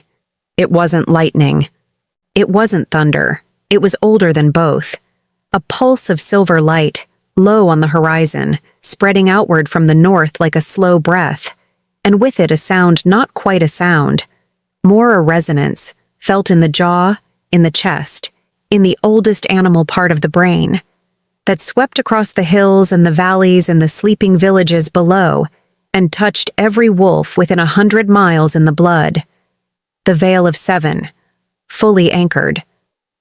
Adrian's guards stopped moving. One of them, the tall one who had come to the farmhouse that morning and chosen the first option and been grateful for it, turned to look at Edin with an expression that had nothing professional left in it. Just a man looking at another man, understanding for the first time the exact nature of what he had been asked to serve. "My lord," he said slowly, "what have you done?" Edin said nothing. And in the cottage, with Brena's hand in hers and Thessaly's bundle warm in her palm, and 7 heirs announcing themselves to 100 miles of wakened wolves, Elizabeth pressed her lips together against the first real wave of pain and thought. With a clarity that pain sometimes brings, cutting through everything unnecessary. Not long now. Not long. She had asked for no ceremony. This was, Brena had informed her, an entirely reasonable request that she was going to honor completely, while also doing absolutely everything in her power to make it as right as circumstances allowed. This was Brena's compromise position, and she had presented it with the firmness of someone who had arrived at it after significant internal negotiation and was not open to counteroffers. So there was no ceremony, but there was firelight. There were Thessaly's dried herbs burning in a small clay dish, filling the air with something ancient and clean. There was a bed prepared with more competence and speed than seemed possible given the available materials. There was Brena, stationed with the focus of a general who has found her particular theater of expertise, talking in a low, steady voice, sometimes practical, sometimes nonsensical, sometimes just words chosen because their sound was the right shape for the moment. And the sound of her was, without question, the thing Elizabeth held on to through the long hours of the night. Finn stayed outside. This was the custom. The firstborn of a bloodline witnessing the 7-fold claim did not enter the birth space but stood at its boundary, present and named, the bridge between the bloodline's past and its continuation. Thessaly had explained this to him with her characteristic economy of words, and he had nodded and taken up his position outside the cottage door and remained there through the hours without complaint, in the cold, in the dark, which Elizabeth knew because every time the door opened a crack, she could see the outline of him, still and solid against the Highland night. The pup stayed with him. They had not discussed this. It had simply happened, the pup settling at his heel like something decided. Brena, at some point in the second hour, leaned close and said, "You know, most people, going through what you're going through, would make at least some noise about it." "I have made noise," Elizabeth said with great dignity. "You made one sound," Brena said. "Once. It was extremely restrained, and I want you to know I found it both impressive and slightly alarming. I was a queen for 40 years. Queens are apparently made of something different than the rest of us." "Everyone is made of the same thing," Elizabeth said, through a long, controlled exhale. "I simply had more practice deciding what to do with it." Brena was quiet for a moment. Elizabeth. After this, after all of this is done, and the heirs are safe, and Edin is dealt with, and everything is as it should be." She paused. "You're not going to disappear, are you? Back to the kingdom, back behind the castle walls. You're not going to become someone I only know about from the outside." Elizabeth turned her head and looked at her. This young woman who had walked into a barn with a lantern and a spoon, and no hesitation, and offered everything she had. This woman who had held her hand through the longest night, and talked when talk was needed, and was quiet when quiet was needed, and who was, Elizabeth had decided somewhere in the third hour, entirely irreplaceable. "No," Elizabeth said. "I am not." Brena's face did the thing it did. Every emotion visible, nothing concealed. The absolute transparency of someone who has never needed armor because she has never stopped moving. She looked away quickly. "Good," she said, "because I have extensive opinions about the governance of Eastern kingdoms, and I intend to share all of them." "I assumed," Elizabeth said. They arrived as the sky began to lighten, one after another, not all at once, because nothing about this had ever been simple or symmetrical or convenient. Small and dark-furred, and insistently, furiously alive. Thessaly received each one with the matter-of-fact reverence of someone for whom miracles had never stopped being miraculous, but had long since stopped being surprising. Brena, for perhaps the third time tonight, made the sound she maintained was not crying. Each one, as Thessaly held them briefly in the open air of the cottage, turned their small, dark face toward the door, toward the boundary, toward the firstborn of the bloodline standing in the cold on the other side of the threshold. By the fourth, Finn's voice came through the door, very quiet, barely above the wind. "I'm here. I'm right here." By the seventh, Brena had entirely abandoned the pretense of not crying and was doing it openly and without apology, which Elizabeth found, through the extraordinary exhaustion of the last several hours, deeply comforting. "7," Thessaly said, for the formal record in the old tongue that predated kingdoms. And then, in the way of the sevenfold claim, she spoke 7 names to the open air, names Elizabeth had carried in her heart for 8 months, names she had chosen the way she had once chosen Caius, before the ceremony, against tradition, because they were already real before they arrived. At the 7th name, the cloth bundle in Elizabeth's hand, which she had held through all of it, through every hour without opening, grew briefly, intensely warm, and then went quiet. Done. Sealed. Irrevocable. Outside, the pulse of silver light from the highland sky intensified for one long moment, visible even through the walls, painting everything white-silver and ancient and clean, and then faded, leaving ordinary dawn in its place, pale gold and unhurried, moving across the hills the way mornings move when they do not yet know they are significant.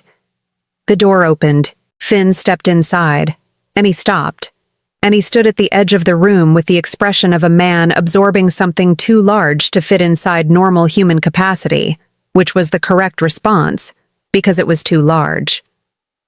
7 small, dark-furred pups, each turning toward him with the instinctive recognition of bloodline, and a woman sitting against the headboard with exhaustion written into every line of her face and her spine still, somehow straight. He crossed the room and crouched beside her, and he did not say anything, because there was nothing equal to the moment available in language. Elizabeth looked at him, her son, 30 years found, crouching in a healer's cottage in the Highland dawn with his eyes full of something that would take a lifetime to name. And she reached out and put her hand against his face the way she had in the kitchen, the way she had been doing it in her mind for 3 decades without knowing who the face belonged to. "Your father," she said quietly, "would have been insufferable about this, in the best possible way." Finn made the sound again, the one that was almost a laugh. This time it became one, and Brena, from somewhere behind them, said, voice thick, spoon inexplicably still in hand, "I want it noted that I was here for all of this, and that I handled it with extraordinary grace." "You cried," Thessaly said. "With extraordinary grace," Brena maintained. Outside, the Highland morning expanded across the hills, and somewhere in the east, in a kingdom that had been holding its breath, every wolf elder who knew the old law felt the anchor of the sevenfold claim settle into their bones, like a truth that had been waiting to be told, and turned as one toward the north. And in the corridor of the eastern castle, Edin stood at a window and watched the sky and felt, for the first time in 40 years of careful, patient, meticulous theft, the specific cold sensation of something irreversibly slipping from his hands. He had made a mistake. He had left her alive. He had left them all alive. And now the veil was sealed, and the firstborn was named, and 7 heirs of the Torbin bloodline were breathing the highland air and turning their small faces toward a dawn that belonged, irrevocably and by the oldest law in the world, to them. He had one move left. He intended to use it. 3 days passed in the Highland cottage like held breath. Thessaly's home, which had felt small upon arrival, revealed itself to be one of those spaces that expands according to need. An extra room discovered through a door Brena was almost certain had not existed on the first day. A cellar stocked with more provisions than its exterior suggested possible. A well in the back that produced water so cold and clean it tasted like the beginning of things. Elizabeth slept and woke and fed her pups, and slept again. And in the hours between, she sat by the fire with the focused stillness of a woman sorting through an enormous internal inventory. Grief, joy, exhaustion, purpose, and deciding where each thing belonged. Finn stayed. This surprised him slightly, the ease of it. He had expected to feel pulled back toward the farmhouse, toward the ordinary life he had built stone by careful stone over 30 years. Instead, he found himself sitting across from Elizabeth in the evenings, while Brena managed the logistics of the cottage with her characteristic organized chaos, and talking, carefully at first, then less carefully, then not carefully at all, about things he had never said to anyone. What it had been like to grow up without a name that meant something. The specific loneliness of being the child who looked slightly different from everyone in the village and could never explain why. The way he had learned, young, to be still and quiet and patient, because those were the tools available to a boy who had no bloodline to stand on. Elizabeth listened to all of it without flinching, which was the thing he needed, and told him in return about things she had also never said to anyone. The exact quality of the silence in the castle after Caius disappeared, and how Torbin used to stand at the window in the eastern tower for years afterward, not looking at anything particular, just standing there as though proximity to the direction his son had been taken in was the best he could do. "He would have loved meeting you," Elizabeth said one evening, with the simplicity of a statement that was also the largest thing she had said all week. Finn was quiet for a long time. "I think," he said finally, "I would have argued with him constantly." "Yes," Elizabeth agreed. "He would have been delighted." It was Thessaly who saw it coming. She had been on the roof, a habit Brena had chosen to stop questioning, when she came down the ladder with the brisk, unhurried energy of someone who has seen what they expected to see and is now moving directly to the appropriate response. "He's not coming with guards this time," she said. Everyone in the cottage went still. "He found something," Thessaly continued, moving to the table where her maps were spread, touching one with 2 fingers. "Something old. There is a counter-law to the sevenfold claim. It hasn't been used in recorded history, but it exists. A thing called the right of ash." She looked up. "If the witness of the claim is prevented from standing before the new moon seals it permanently, the anchor breaks, the veil retreats, the heir's claim becomes contestable again." The fire crackled. Elizabeth understood immediately, completely, and with a cold that had nothing to do with temperature. "Finn." "He's not coming for you," Thessaly confirmed, looking at Finn directly.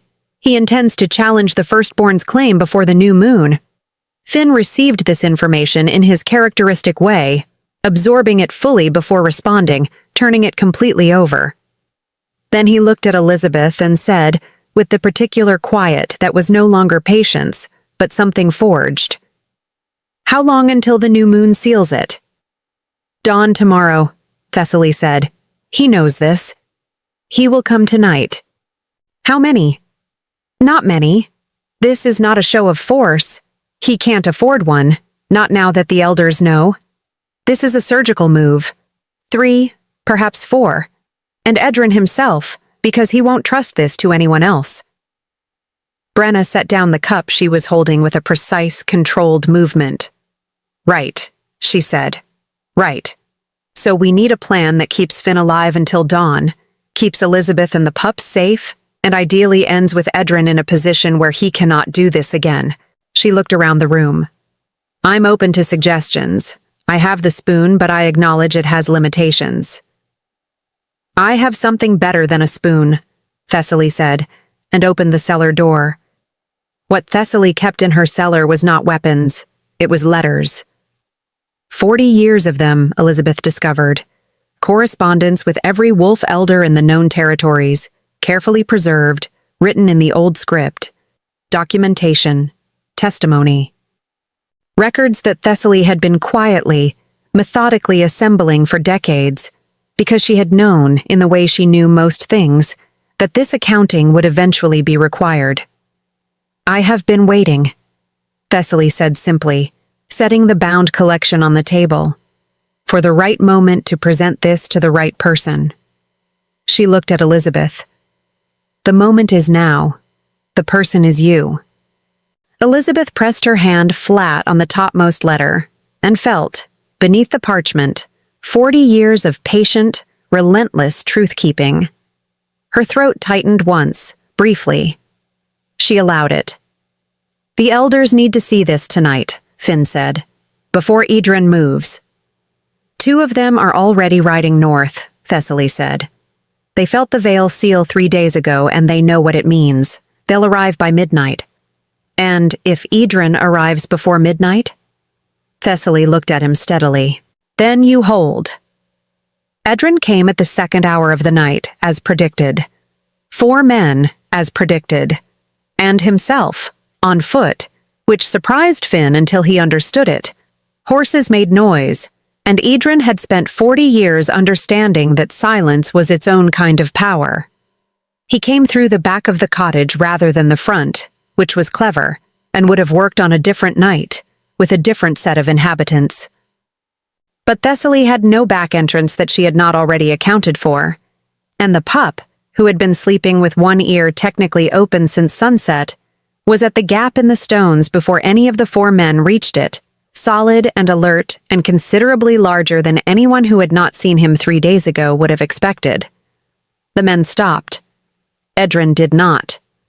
He came through the gap himself, moving around the pup with the careful confidence of someone who has calculated the risk of a young wolf against the necessity of the task, and decided he can manage it. He was wrong, but he didn't know that yet. What he found in the cottage was not what he had planned for.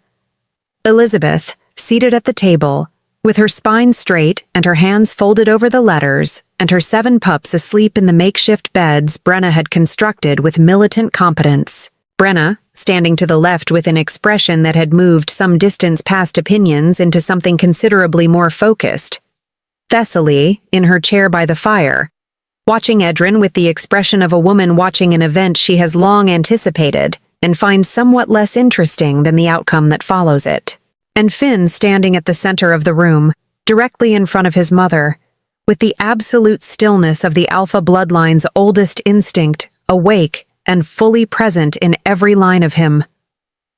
Edin looked at him. Finn looked at Edin.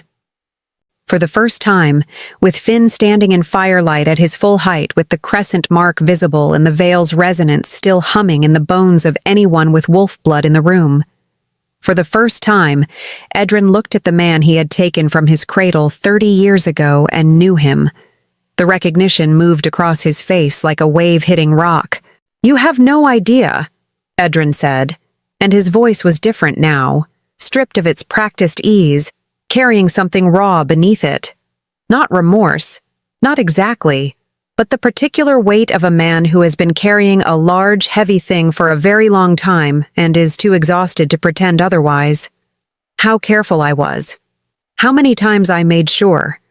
You were supposed to grow up and never know. It was supposed to be clean. It was never right. It was just hidden. There's a difference. I did what was necessary. You took a child from his mother, Finn said, in the tone of someone stating a fact. Because you were afraid of what he represented. What they all represented. His eyes moved briefly to Elizabeth and back.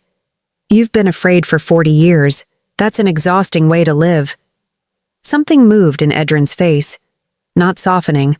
Something more complicated. The expression of a man hearing the truth from the mouth of someone he wronged and being unable, despite every instinct, to fully refuse it. Step away from her, Edrin said, and his voice had lost its steadiness now, the architecture of his self-possession developing visible cracks. Step away, and this ends here. I'll go. I won't come back. The pups can have what's theirs when they're grown. Just... No, Finn said. One word, no decoration. Caius... Don't. The name from Edrin's mouth was clearly the wrong thing, and Edrin knew it the moment he said it.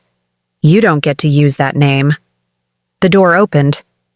Not Edrin's men. They were still outside, navigating the increasingly insistent objections of the pup. Two figures in the doorway, travel-worn, carrying the particular authority of people who have ridden fast from a long distance on a matter of great importance. Elder wolves. A woman with white-streaked hair and a man whose face carried the specific weathered dignity of someone who has been keeping the old law for a very long time. They looked at the room, at Elizabeth, at the letters on the table, at Finn, at the crescent mark behind Finn's ear, visible in the firelight. The woman elder said, in the old tongue, the formal phrase of recognition, 3 words that Elizabeth had not heard spoken aloud in 30 years, words that meant, roughly translated, the bloodline is present and witnessed and true. Edrin went very still. It's done, Thessaly said from her chair, mildly. It's been done since dawn 3 days ago. This, she gestured at Edrin with the composure of someone waving away a mild inconvenience, is merely the last formality of a plan that ended before it began. Edrin looked around the room, at the elders, at Thessaly's letters, 40 years of documentation, opened now, spread across the table where the elder woman was already reading with the focused attention of someone confirming what she had suspected for decades. At Elizabeth, who was looking back at him with an expression that had no anger in it. Something more difficult than anger, something that required more of him to receive. Clarity. The clear-eyed regard of a woman who has every right to fury and has chosen understanding instead, not for his sake, but because she is done carrying the weight of his failures. It's over, Edrin, Elizabeth said quietly. You can stop now. He stood in the firelight of Thessaly's cottage, surrounded by everything he had spent 40 years trying to prevent, and the most terrible thing was not that he had lost. The most terrible thing was the expression on his face when he finally, fully understood that the losing had been inevitable, that the veil of 7, the bloodline, the letters, the firstborn standing 12 feet away with his father's eyes, had all been building toward this moment like water building behind a wall, patient and inevitable and entirely indifferent to his objections. He sat down, not dramatically, not with collapse, simply sat in Brena's chair by the window. Brena noted this with visible emotion but held her tongue, with the slow movement of a man putting down something very heavy. Outside, his 4 guards stood uncertain in the Highland dark. The pup, apparently satisfied that the crisis had resolved, shook itself briskly and sat down. And Brena, because the world continued to require management regardless of historical significance, said, I'm going to make tea. I'm making it for everyone, including you. This to Edrin, with the tone of someone who disagrees with a person's entire life but will not have it said they were inhospitable. Because it is the middle of the night and we are all going to be reasonable adults about this if it is the last thing I accomplish. Edrin looked at her. Thank you, he said, after a moment. It came out strangely. Unused, the word, like something found in the back of a drawer that had not been opened in years. Brena put the kettle on. The new moon sealed the 7-fold claim at the precise moment the first light touched the eastern ridge. Not with drama, not with silver pulse or Highland sky illumination, but with the quiet, absolute finality of a door closing on everything that had come before. Elizabeth felt it in her hands, in the bone, in the oldest, deepest part of the wolf that had carried this bloodline through 40 years of joy and grief and survival. Done. She was sitting outside Thessaly's cottage when it happened. The elder woman had suggested fresh air with the authority of someone whose suggestions were not actually suggestions, and the Highland morning was the kind that made no apologies for its beauty, wide and pale gold and smelling of frost and heather, and the cold clarity of a world that had been rinsed clean overnight. The elder wolves had been inside with Edin and the letters since before dawn. The process of formal accounting, of laying 40 years of documented theft and cruelty before the oldest applicable law, was not quick, and it was not meant to be. It was deliberate, thorough, and witnessed, which were the three things that mattered. Finn came and sat beside her on the stone bench outside the door. He had not slept. Neither had she. They shared the morning without speaking for a while, which was something she was discovering they were both comfortable with. The Torbin quality of silence, the ability to be present without filling the space. "What happens to him?" Finn asked eventually. "The elders will convene a formal reckoning," Elizabeth said. "Under the old law, an alpha who acts against the bloodline and its Luna can be stripped of all territory, all standing, all claim. He will not be harmed." A pause. "He will simply be removed from everything he spent 40 years accumulating." "Is that enough?" Finn asked. Not with anger, with the genuine curiosity of someone trying to understand how justice worked in a world older than the one he'd grown up in. Elizabeth considered the question honestly. "I have spent 30 years wanting my son back," she said. "I have spent the last 8 days wanting my husband back.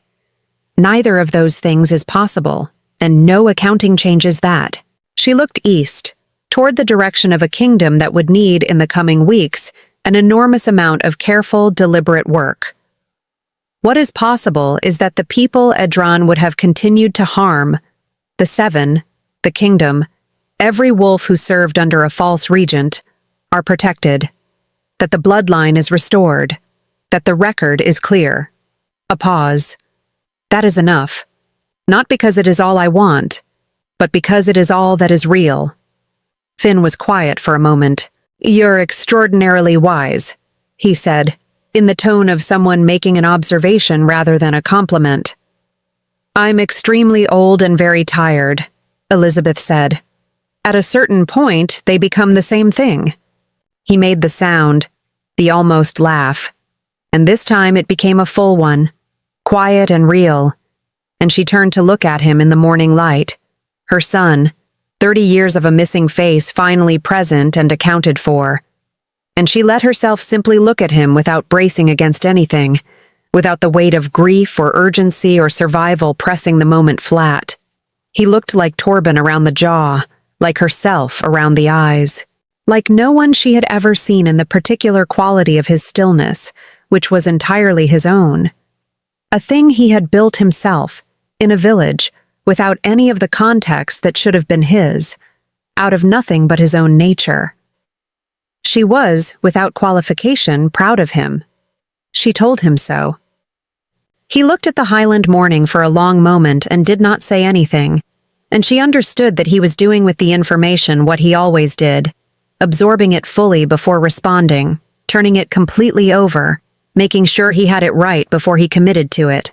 Then he said, "Thank you for not stopping looking." "I never stopped," she said simply. "I know," he said. I think I always knew, somewhere, that someone was looking. I couldn't have told you how I knew, but I did." The door opened and Brena appeared, carrying 2 cups with the purposeful energy of someone who had been awake all night and had decided that the way to address this was through hot beverages and forward motion. She handed one to each of them and then sat on the ground beside the bench without ceremony, pulling her knees up, looking out at the Highland morning with the transparent appreciation of someone experiencing it for the first time. "The elders are nearly done inside," she said. Thessaly says another hour. A pause. Also, the pup found the blue shelf. Brena. Nothing broke. Everything is fine. 2 jars were opened and 1 was tasted, and Thessaly said, and I quote, "It won't harm him. It will merely make him extremely forthright for the next several hours, and honestly, I'm not sure I'll notice the difference." Elizabeth pressed her lips together. "Are you smiling?" Brena demanded, delighted. "I am not." "You absolutely are, I can see it." "I am resting my face." "That is a smile, Elizabeth. I've known you for 4 days, and I know your smile." "Drink your tea, Brena."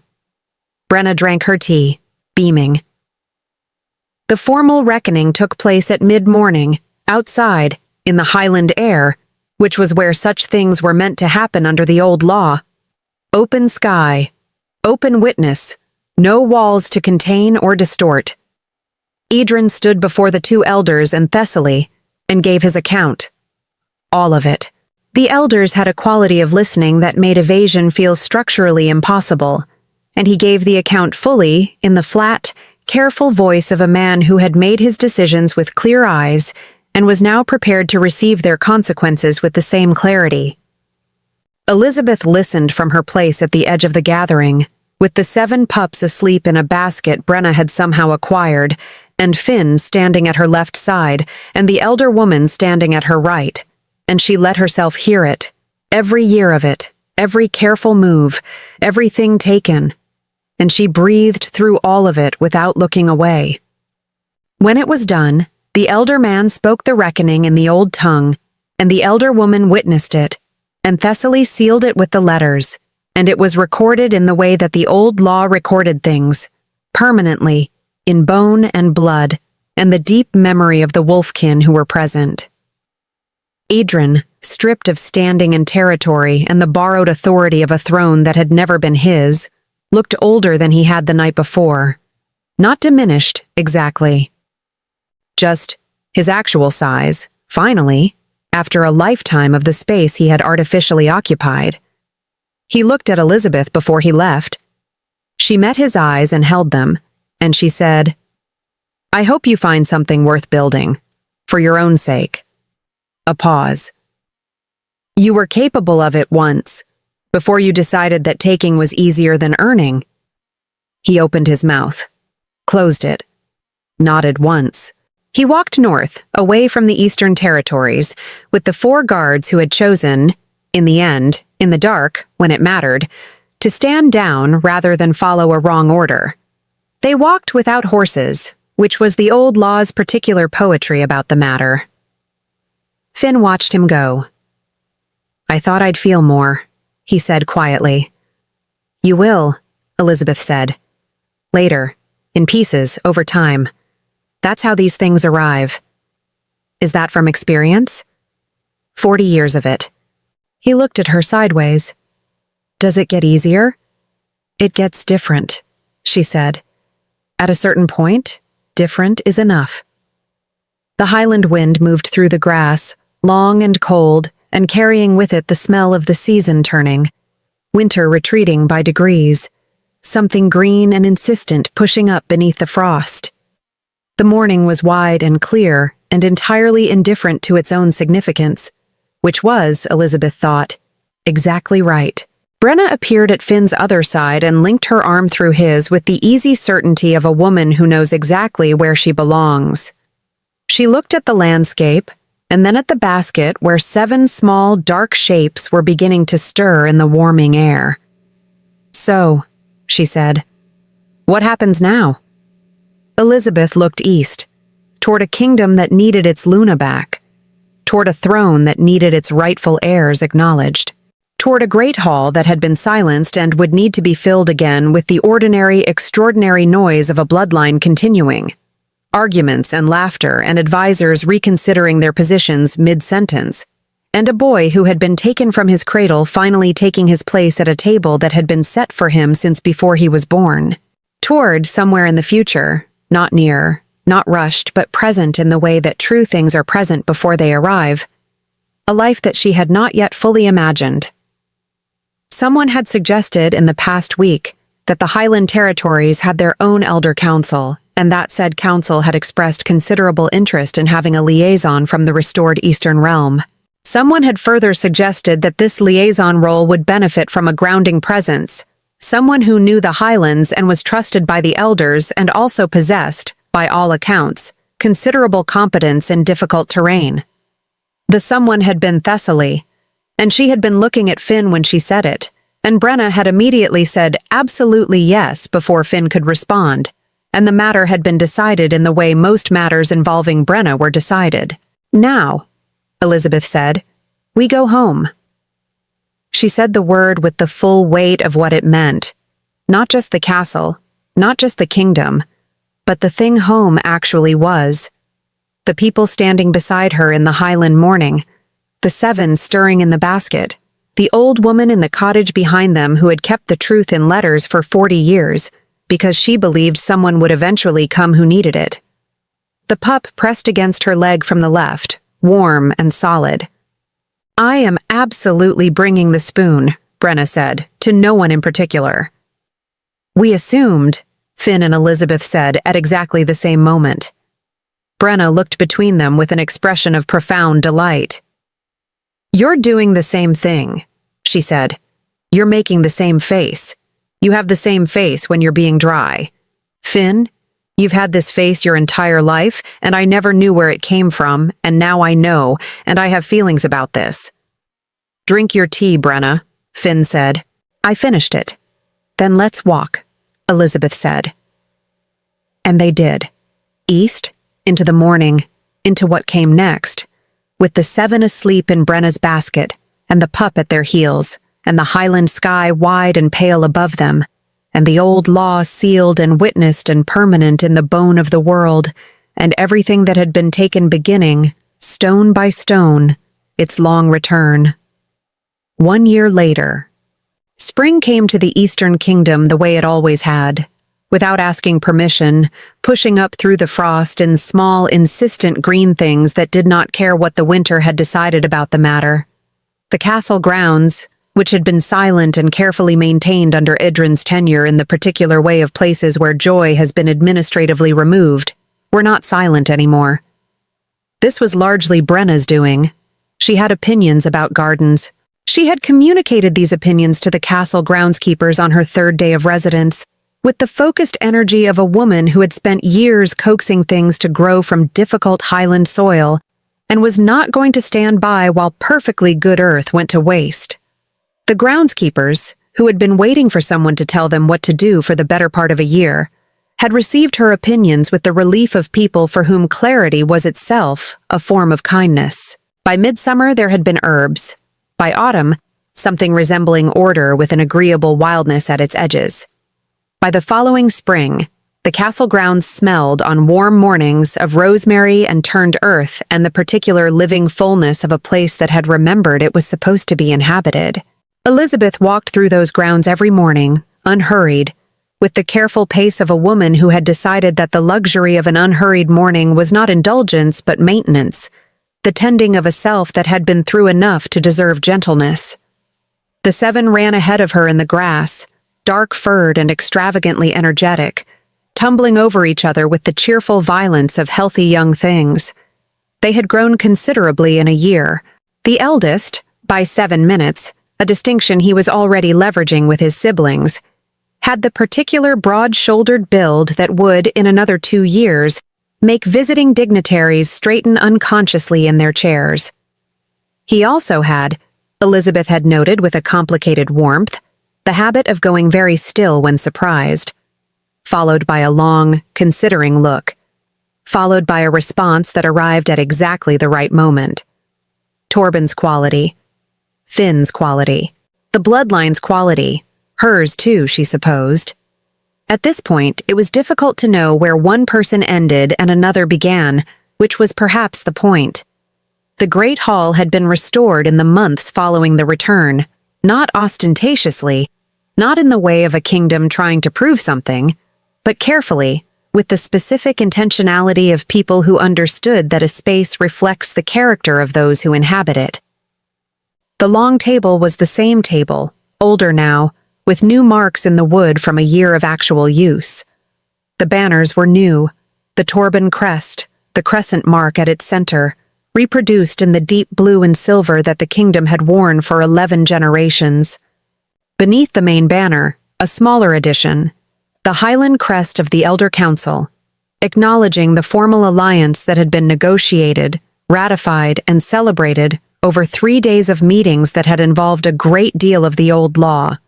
2 elder wolves who were deeply serious about protocol, and Brena, who had brought the spoon and at one point used it to make a point about territorial boundaries that had been, by all accounts, both unorthodox and entirely effective. Finn sat at that table most mornings, working through the correspondence that came with being the kingdom's formal liaison to the Highland territories, a role that had expanded, in the way things expand when the person doing them is both capable and trusted, to include considerably more than correspondence. He had a gift for the work that no one had anticipated, least of all him. The Highland elders, who were not easily impressed, had described him in formal communication as possessed of uncommon steadiness and a rare ability to hear what is being said beneath what is being said. Brena had read this citation aloud at dinner and then said, "I've been saying this for years.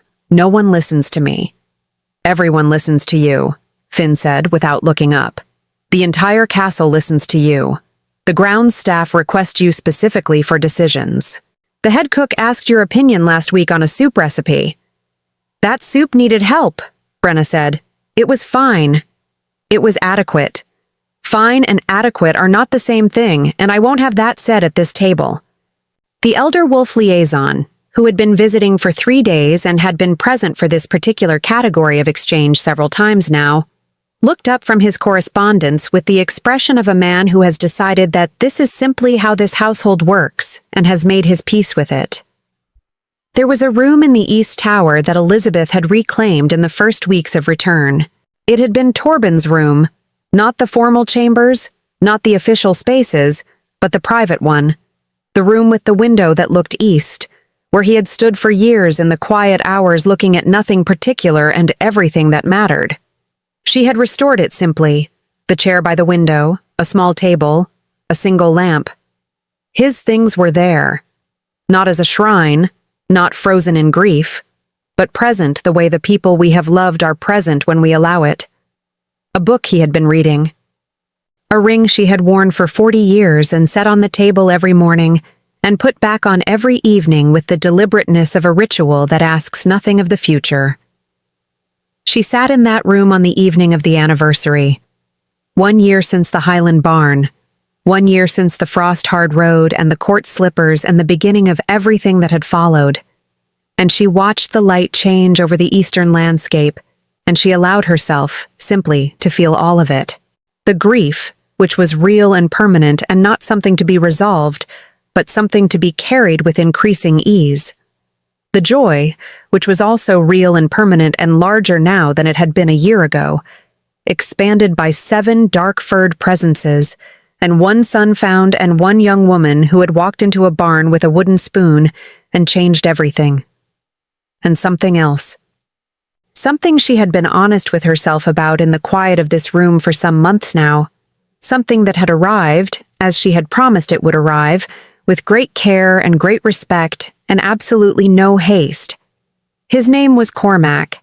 He was 67, which felt young to her, and which she told him so, and he had laughed the easy laugh of someone entirely comfortable with being teased. He was a wolf elder from the Western Territories, one of the first to respond to the Veil of Seven, one of the voices that had formally supported the reckoning. He had gray in his hair and a quality of unhurried attention that she recognized, because she had spent 40 years beside someone who had it, and she had come to understand that this quality was not common, and was, in the specific vocabulary of who she was, something she could not encounter without her whole self taking note. She had not rushed toward it.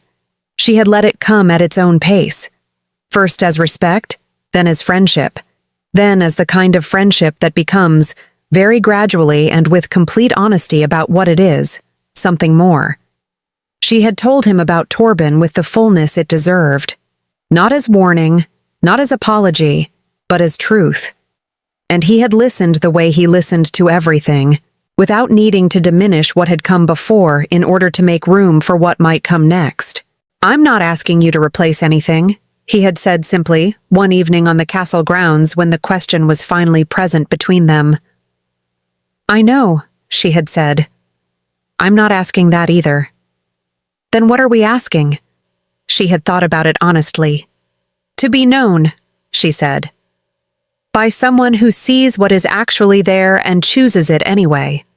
He had been quiet for a moment, in the way of someone making sure they had a thing right before they committed to it. "Then I choose it," he said. "I choose you, Elizabeth. Not the Luna, not the history, not the 7 heirs or the bloodline or the restored kingdom. You." "Is that enough?" She had looked at the eastern grounds and the spring evening, and the distant sound of 7 energetic wolf pups playfully exploring the herb garden Brena had worked very hard on. And she had felt Torbin in the way she always felt him. Present, warm, the permanent echo of a love that did not require her to stop living in order to honor it. "Yes," she said, "that is enough." On the evening of the anniversary, the great hall was full in the way it was meant to be full. Not a ceremony. Elizabeth had been clear about this. Not a formal occasion, not a state event, not anything that required the castle staff to press the good linens. Just the people who mattered at the long table, with good food and the particular noise of a household that has found its rhythm. Finn and Brena on one side, close together in the easy way of people who have been through difficult things and come out the other side more certain of each other than before. Brena was, improbably, teaching herself the old script. She had decided, with characteristic resolution, that if she was going to live in a castle with an elder council liaison, she was going to be useful about it, and she was advancing with the methodical speed of someone who approaches every new thing as a project to be completed. She was also expecting a pup of her own, which she had announced at dinner 2 months ago by setting a small pair of knitted booties on Finn's plate and waiting with transparent delight for his reaction. His reaction had been to go very still for a long moment and then look at Elizabeth down the table with an expression she would keep in the warmest part of her memory for the rest of her life. Thessaly was there, which had required a formal invitation and 3 separate reminders because Thessaly found the castle noisy and had said so without apology. She sat beside the elder woman from the Highland Council, and they were engaged in a conversation that had been running in various forms since the night of the reckoning, and would probably continue for decades. They had between them a combined understanding of the old law that existed nowhere else in the known world, and the Eastern Kingdom's new council had been formally petitioned to document it, which Thessaly had agreed to on the condition that she was not required to be pleasant about the process. Cormac sat to Elizabeth's right, not at the formal position. That position was the empty chair she kept, always for Torbin, which everyone at the table understood and honored without discussion. To her right, present and steady and entirely himself. The 7 pups, clean, which had required significant effort, and Brena's spoon was raised, not for cooking this time, were arranged at the end of the table nearest the fire, in the contained chaos of 7 young things being temporarily persuaded to sit still. The eldest had flour on his ear, which Brena claimed to know nothing about. The smallest had fallen asleep sitting up, leaning against her sibling with the perfect trust of a creature that has never had reason to doubt its welcome. Elizabeth looked at the table from one end to the other. She thought about a barn in the north and a pair of court slippers, and the cold that had long since stopped bothering her, and the 7 lives pressing warm and insistent against her ribs in the dark, and a door swinging open like a question, and a young woman's voice saying, "I have opinions about this, and I intend to share all of them." She thought about a fireplace and a crescent mark in firelight, and a man who had been looking for where he was going for 30 years and had finally arrived. She thought about letters in a cellar and a veil of 7 that had been waiting 400 years for exactly this convergence.